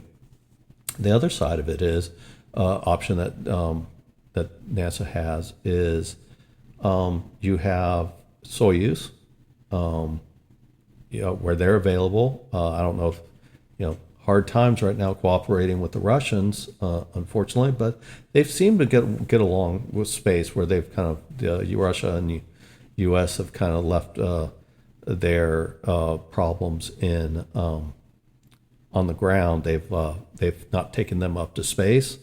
So there's still cooperation in the space industry, though the administrator of Roscosmos, the Russian space administration, has talked about pulling out completely from the International Space Station. He's been talking so far as disconnecting the Russian section from the international section and kind of going off on their own. Of course, that didn't happen, but at this point, Soyuz is available for returning the crew flight if the United States wants to pay for it.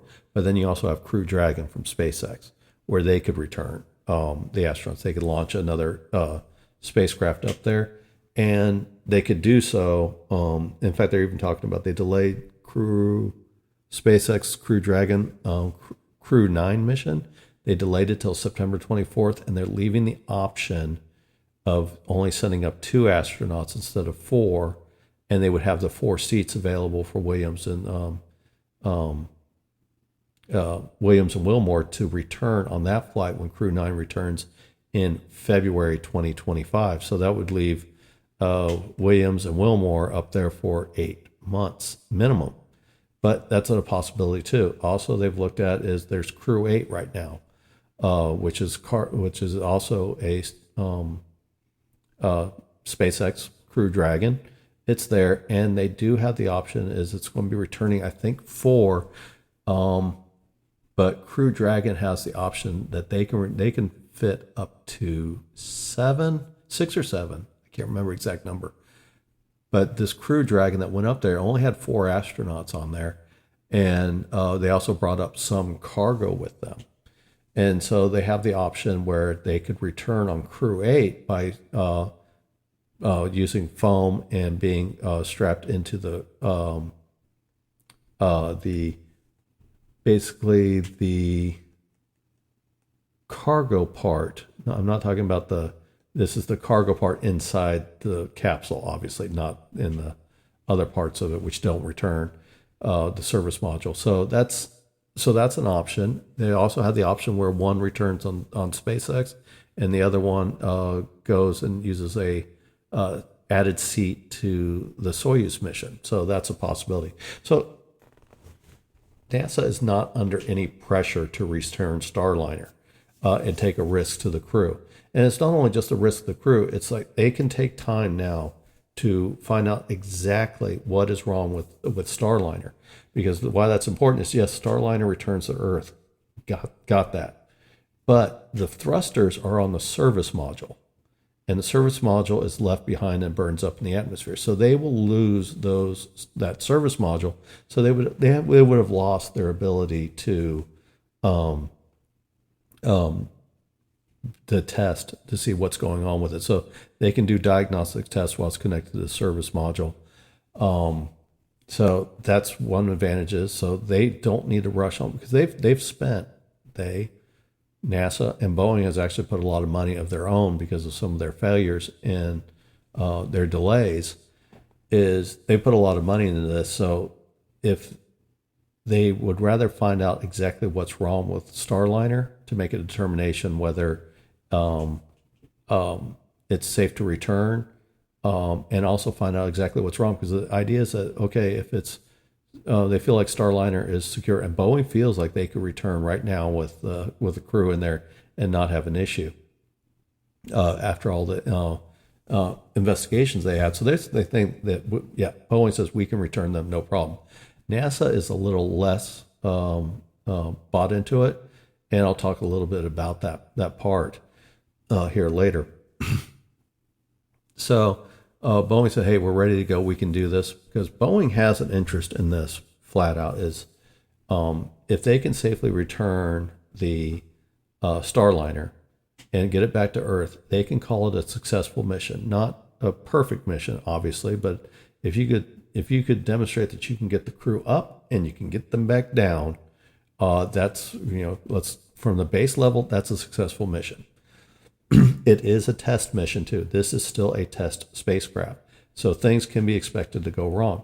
Now, what Boeing has done, and I'm not fanboying for Boeing, they've demonstrated that they do have a backup. The fact is that when these systems overheated and the thrusters shut down, they had a backup system that worked. The crew was able to take manual flight control over it. That these Sunita Williams and Butch Wilmore are well-trained astronauts. They were well-trained to be able to do the manual part of the flight. Boeing built that redundancy inside the system. They have multiple thrusters, and they also equipped Starliner with 10 times more helium than what was needed to be able to pressurize the thruster system. And that's what it's used to do, is it maintains the pressure rise in the system when it's because again, you're operating in vacuum space. So you use helium to pressurize the fuel lines. So they've demonstrated that, yeah, it works, and they feel confident that they've identified the issue with basically the Teflon seals around the thrusters. I think I was listening to, who was it? Scott Manning, I think it was. He was talking about the Teflon seals around it. It's as simple as, when you put your shower head in and you wrap that Teflon tape around the around the screw in the shower where the shower head screws into the wall. That's basically what it is. It's basically that type of tape that overheat, when the system, when the thrusters heated up, I guess the Teflon seals failed, which means that they weren't getting enough power into, because the Teflon seals prevent, in this case, gas leaks, but also fuel leaks in your shower. It prevents water from leaking out of between the shower head and the wall, or where the main water pipe connects. That's basically what's happening, is that they were leaking, so it did not create sufficient pressure inside the thruster chambers. I'm sure I'm oversimplifying this. And then the computer shut down the thrusters. So they've identified that's what the issue is. They think that through testing and how Sunita Williams and Butch Wilmore were able to prove during docking that they were able to, by turning thrusters off and on, they were able to compensate for that. So Boeing feels pretty sure about that they've got enough redundancy, and they're confident that they've identified the issues and can overcome it even on an autonomous flight back, that they can overcome the issues and return Starliner successfully. NASA is less convinced, and probably they don't specifically say, they just want to do more testing, and they, at this point, they don't feel like it's worth the risk of the crew. But again, my point in my paper is they don't have to. The crew is safe. They don't need to take an unnecessary risk if they feel like they don't need to. And one thing I've thought about it too was the Starliner is it doesn't land on the ocean. It lands in White Sands, New Mexico. So if there's a thruster issue, they could, let's say, not even talk about burning up in the atmosphere. They could end up not landing in White Sands, New Mexico, but land in Salinas, Kansas, or something like that. They have a very specific target that they have to land. I think it was it Gemini 8 with Neil Armstrong and Dave Scott, where that's the one where they actually got to test docking with the Agena spacecraft, and there was an issue with the thruster. So I guess not an uncommon issue, and almost killed Scott and Armstrong, but they were able to gain control by using the reentry control system thrusters to get their spacecraft back, keep it from tumbling. But they had to return to Earth early, and they missed their expected splashdown point. I think they missed it by several hundred miles. So that's a concern, I think, too, as well, as can Starliner, with its issues, even if it can overcome them and successfully re-enter orbit, can it be able to make its pinpoint target in the White Sands missile range?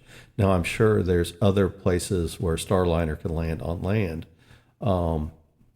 outside of White Sands, but again, comes into can they do that precision landing? SpaceX with Crew Dragon does a specific landing as well, but they do it in water, so they have a lot of flexibility. That, hey, if we're not going to be able to make the Gulf of Mexico, can we make the east coast of Florida instead? And they have that option to do. Not saying that that's ever been an issue with SpaceX, but it's easier to make a spot on the ocean than it is a spot on land. So obviously the Russians also have been successfully landed on land, but they have a less pinpoint target area that they land on. They basically leave large parts of Kazakhstan to land in. So that might be a concern coming with NASA too, is that maybe they're less concerned about the ability for it to safely make it, but can it safely land in the precise location that it is set up to do? So that is an issue with it. And the other issues is that obviously the questions around the helium leak, and they've had thruster issues before. They thought they had these fixed, but they went ahead and launched anyway. So they've known that they had these problems. These problems popped back up during rendezvous and docking. The question goes, and this is kind of where Boeing's reputation has taken a hit, is what else is wrong with Starliner's hardware and programs that they haven't seen yet? So I think there's a concern of, if these things that were supposed to be fixed aren't fixed, is there other things around the corner that are going to cause a problem that we don't know about yet? And this goes back into not only the Starliner itself, but also the whole program at NASA, or I'm sorry, at Boeing to make the Starliner. Is there something in there where they're a default way of them managing the whole program that has made the whole system unsafe? That maybe there's something there that NASA hasn't seen that has caused us greater concerns. The other part too with the Starliner coming up is that the original Starliner, when they did the first unmanned crew flight of Starliner, it failed to make dock. It was unable to rendezvous or dock with the International Space Station. Was able to successfully get in orbit. Was able to successfully return autonomously, but there was an issue with, I think, the clock where it was used. It was set wrong. And it was ended up using too much fuel trying to chase down the International Space Station. So it was not able to successfully rendezvous or dock with ISS, but it did successfully re-enter, and it was able to do its pinpoint landing on the land. The second one, also from that first one, they found a lot of issues with it once it returned, and they thought they had it fixed. They went up and did their second. Boeing, at their expense, had to do a second launch to prove an unmanned launch to prove the capability of their systems. That was able to successfully dock. It was able to successfully return, but it did have more issues. A lot of it based around the thrusters. So the questions come into is like, even when they took a year and a half off between their two, I think it was a year and a half between their two unmanned flights, they still did not find all the issues. More came up, and now they go into this manned flight and more issues. It just seems like every flight of the Starliner has an issue. So that's probably sitting in the back of NASA's mind is there something else we're missing that could risk the Starliner crew, especially when NASA does not have to risk the Starliner crew at this point. So, and that comes into is like, why risk an astronaut now when we have other options? We're not in a hurry because they are safe and secure with options of how to operate on Starliner. So the other issue that they're running into, that NASA has to run into, is the original unmanned systems were obviously unmanned. They're autonomous. The current CFT mission that's stuck right now, it is also automated, but big but here is they had changed the software where it cannot autonomously undock from the International Space Station. So that means somebody has to be inside it for it to bring it home.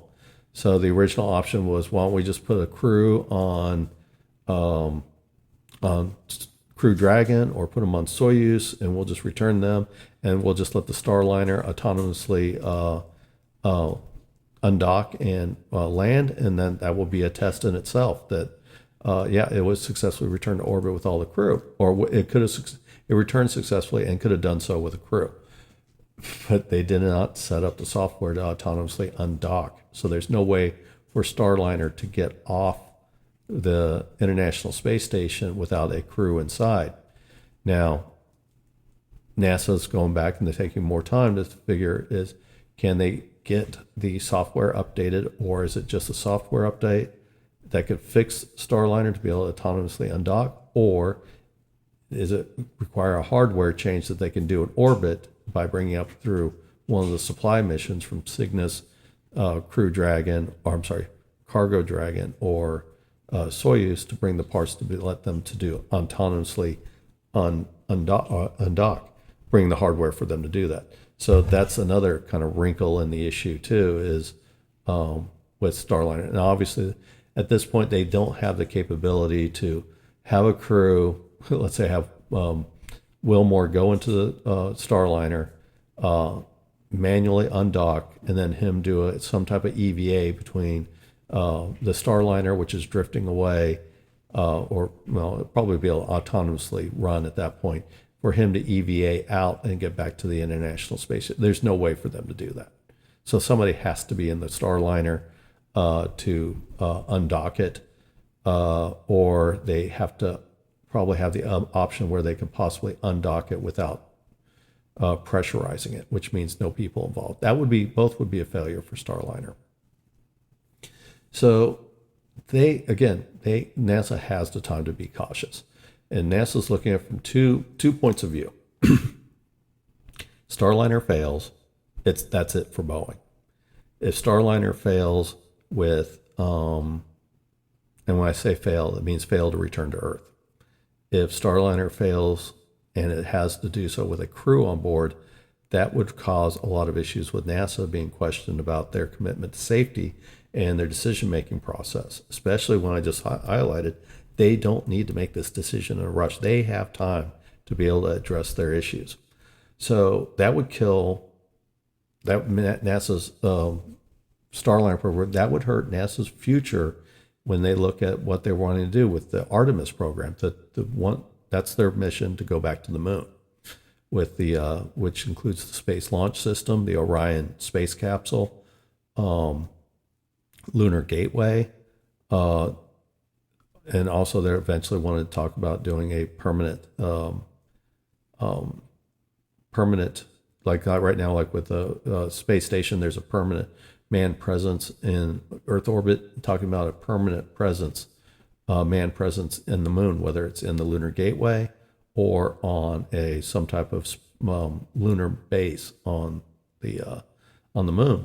All this goes away if NASA puts the crew aboard Starliner and with all the issues with Boeing and have failed to address all the issues, and the crew is lost, that's it. Artemis program will be put on indefinite hold.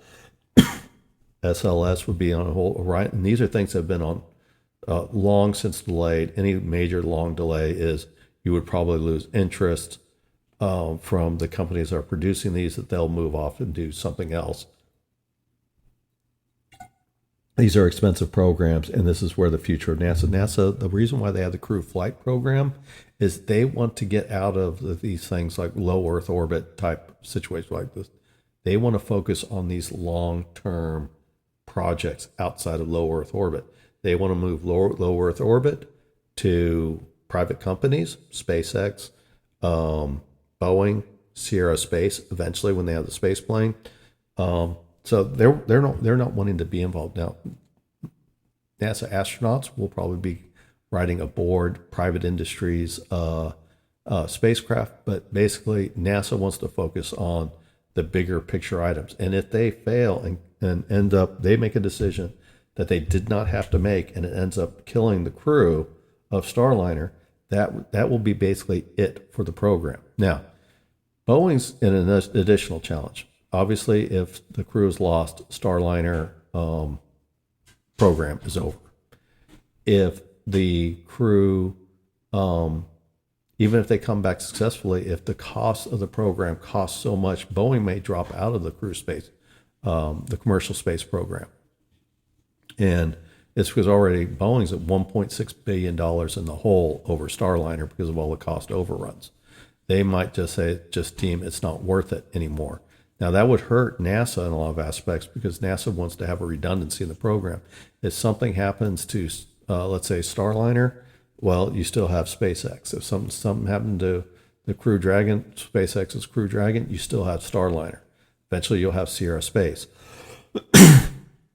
The U.S. does not want to be reliant on the Russians to be able to get into space anymore. So they're concerned about that.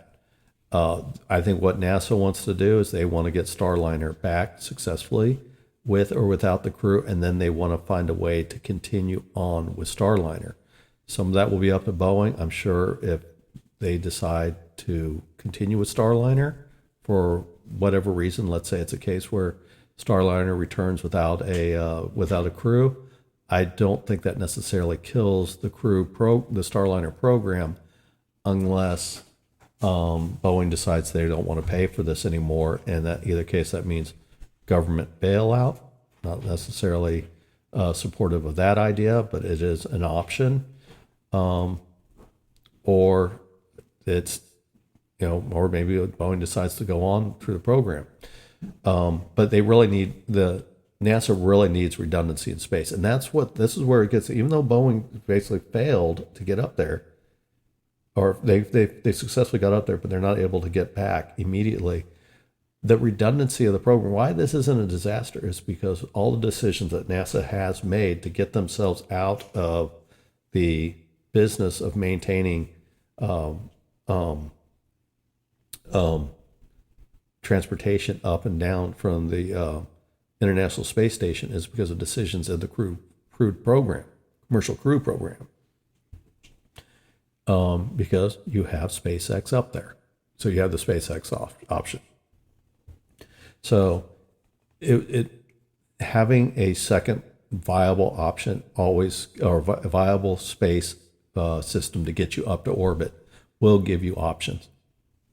So I think it's something that will be in the back of NASA's mind when they approach Boeing if Boeing says they're going back out of the program. But we have to get Boeing, Starliner has to return successfully before we have all those. And NASA realized that there is a high risk to the program. So this kind of goes into my final point, almost wrapped up here. Has NASA lost its ability of risk management? And this kind of goes back to the Space Shuttle Challenger. NASA made a lot of bad decisions. There was a budget program for the space shuttle that it was supposed to be able to basically become what they call a bus to space, where it was supposed to go to space so routinely that the cost of launches dropped. You had more customers basically wanting their satellites launched from the space shuttle. It was supposed to be the self-fulfilling program, but it had to be able to get enough launches. So in 1986, when the Challenger blew up, they were basically in this forcing mode of trying to make the program launch enough, consistently enough, that it reduced the price of launches and also made it as a go-to place of how to launch satellites. And the space shuttle, especially in the early days, it launched a fair amount of commercial satellites and military satellites. So it was certainly capable of doing it, but a lot of it was based on the launch schedule. So they felt a lot of pressure in 1986 to really make the space shuttle pay for themselves. And in response, they let that that overriding factor, that financial factor, override launch safety. And when the O-rings failed in the very, very cold weather of 1986, and the space shuttle blew up, Challenger blew up, and killing 7 astronauts. And then going to Columbia, when the space shuttle Columbia blew up, same thing. There was a sense of complacency in space exploration. They knew they had a foam issue, but they just didn't think it was that big of a deal of it. They were just more interested in just keeping the program going, kind of sense of complacency again. And that they've dodged so many bullets, NASA dodged so many bullets. It's like, that maybe this foam strike issue is not a big deal. Again, complacency. Columbia breaks up on return orbit, and another 7 astronauts die. And then I kind of started out with Apollo 1, where that was the test, what's called the plugs out test. It was an actual where they sealed up the space capsule for Apollo 1 and to test all the systems. They pressurized it. Electrical fire started, killed all 3 astronauts on a pad test. And this was a case also where NASA was in a hurry. John F. Kennedy had said that the U.S. would be land a man on the moon and return them to safely to Earth before the end of the 1960s. And the Russians were with their space program. They were at a moon rocket. Turned out they were probably nowhere close. Yes, I think it was called the N1, biggest rocket before SpaceX's Starship, Starship booster was the biggest rocket prior to that.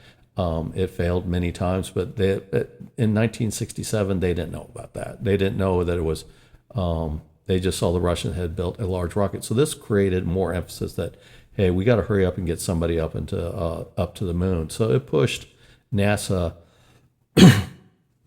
to get the Apollo program up and started. And in the process, safety was compromised because they probably weren't doing as many tests as they probably should have.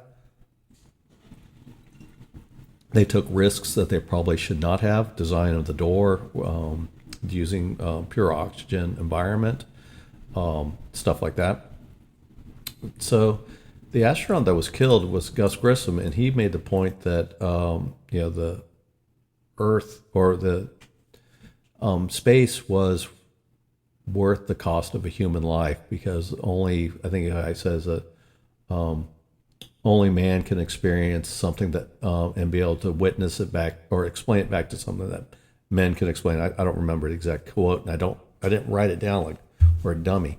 I didn't write it down. So when NASA was created, they were created at the start of the space race. They took risks, and they were willing to do they were willing to take risks to get to the moon. When you read some of what they were doing, think about that. We put a man on the moon in 1969 with that technology.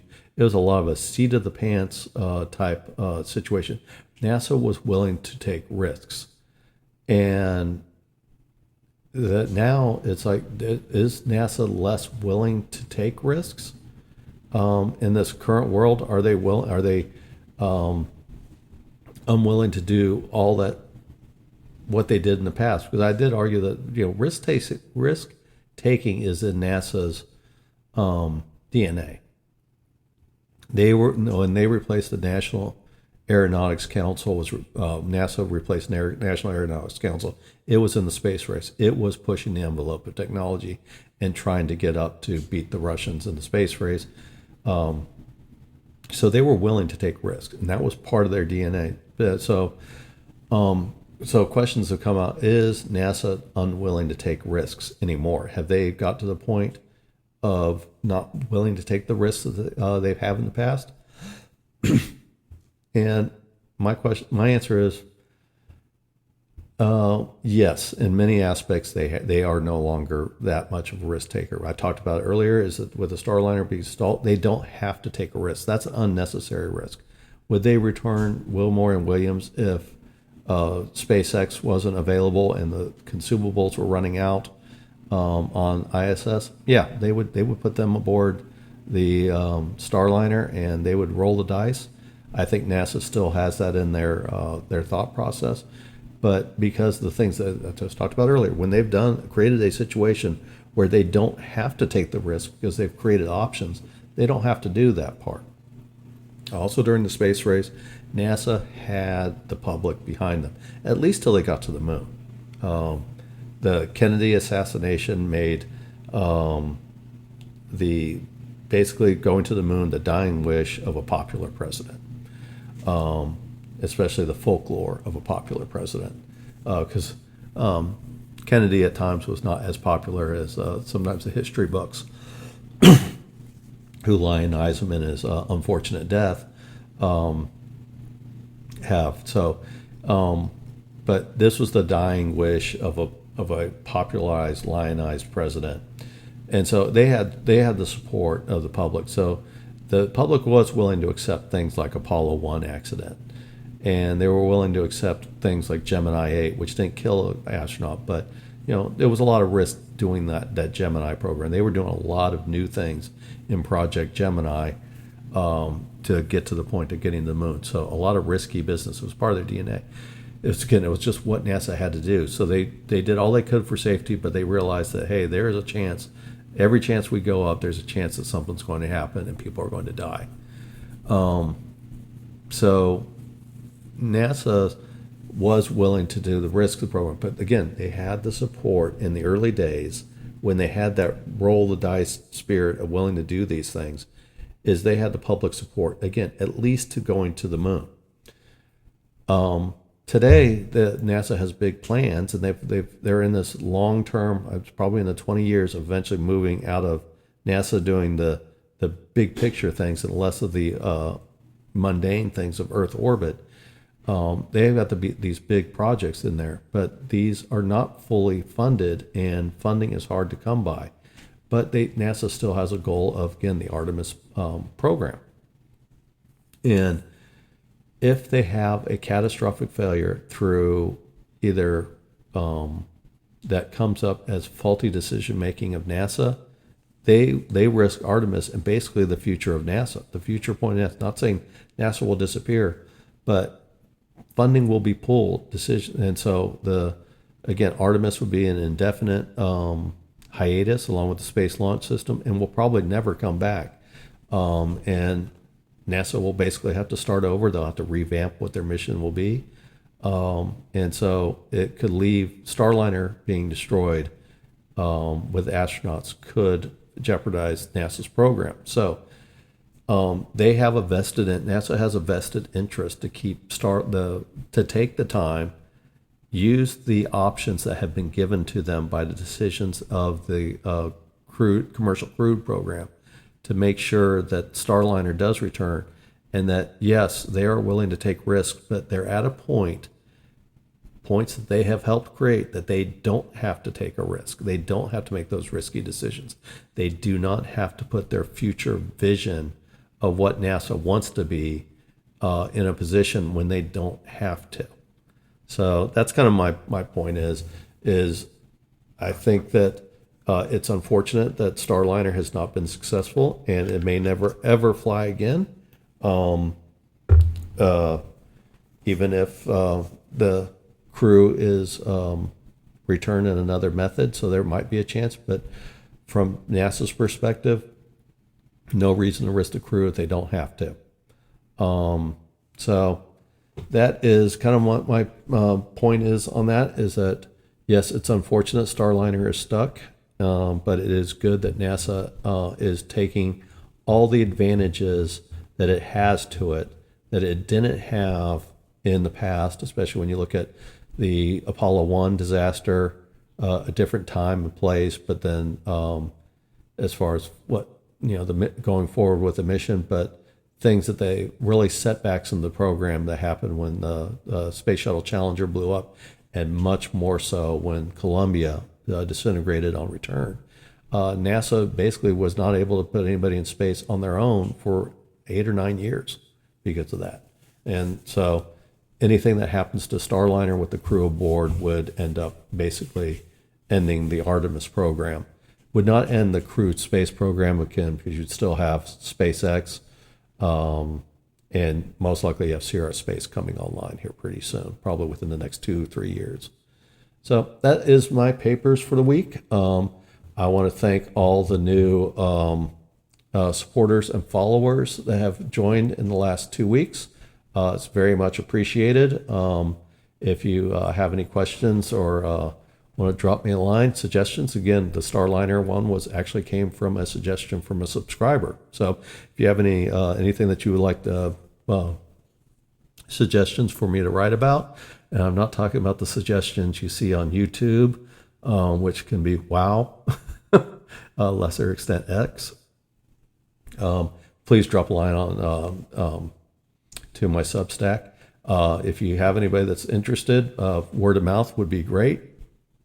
More supporters, the better.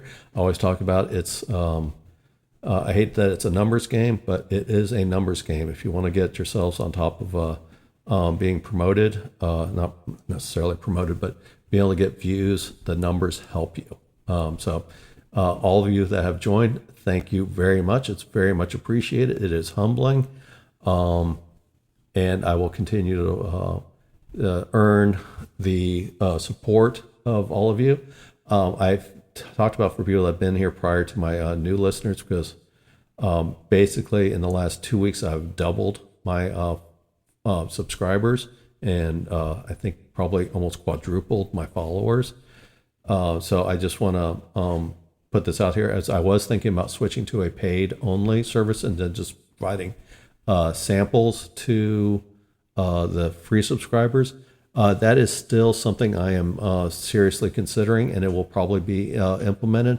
But right now, with the fairly significant growth that I'm having in Substack, I want to keep that momentum going and not get in the way. But if you want to support my work by becoming a paid subscriber or a Patreon, if I start getting more paid subscribers, I will provide some type of paid-only content, whether it's just something unique. I will think about that, or maybe a question and answer session, or I'll provide some paid-only content as well if I get more paid subscribers, which I only have 2 right now, which I thank you very much for the 2 that I have. But if I get more, I will start providing more content. And if you don't want to become a member, there's Patreon. I have my link here. That is also an option available to you. Any amount helps. This is more of a time-consuming process as far as what it goes to do these podcasts and then do these papers. But there's also a certain amount of expense in computers, subscription services to information programs. Also, I want to upgrade the program that helps create my videos, which is mainly, it's funny, the videos do not do near as well on Substack as the written papers. And so, but I do try to provide people the median of however they want to view content. So I try to create all the different versions. That's why you see so many versions of the same things, where you see summaries of my papers, you see video summaries of the paper, audio summaries of the paper, so stuff like that. So it's the idea is trying to get people the content of what they want, how they want to see my work. So that's why I do it. But I'm also looking at is there ability to get other programs to help me write the videos, which is on those, I have a pretty cool service where I'm able to excuse me, I'm able to submit my script. So I write the script and then it turns it into a video, and then I modify the video with it. Basically, all it's doing is providing me the video options of the video clips and the voiceovers. So it's pretty cool that you have a service that actually will do the script that I enter into it word for word. And that's what it is. So it's still my words. It's still everything I write. It's just I use their videos to be able to link the videos together. So that's the AI service I use. Excuse me. So I'm looking for a better service, though this one's pretty good. I'm always looking for something that provides more video clips to be able to make the videos make a little bit more sense. But yeah, so that's just going into it. Is like, even though this is a relatively upfront low cost operation in the amount of time that it takes and the amount of other options as news sources, information sources, and video sources, it would be help that any help that you can provide would be greatly appreciated. All right, so that is all I have. I went longer than I thought I would. I thought this would be I thought this would be shorter, but I rambled on, and I hope you enjoyed it as you kind of get my unscripted thoughts on things. So things that I can't add to the papers because then they would just become way too long. So anyway, I hope all of you have a great week. Thank you for listening, and I will talk to you again next week. Bye.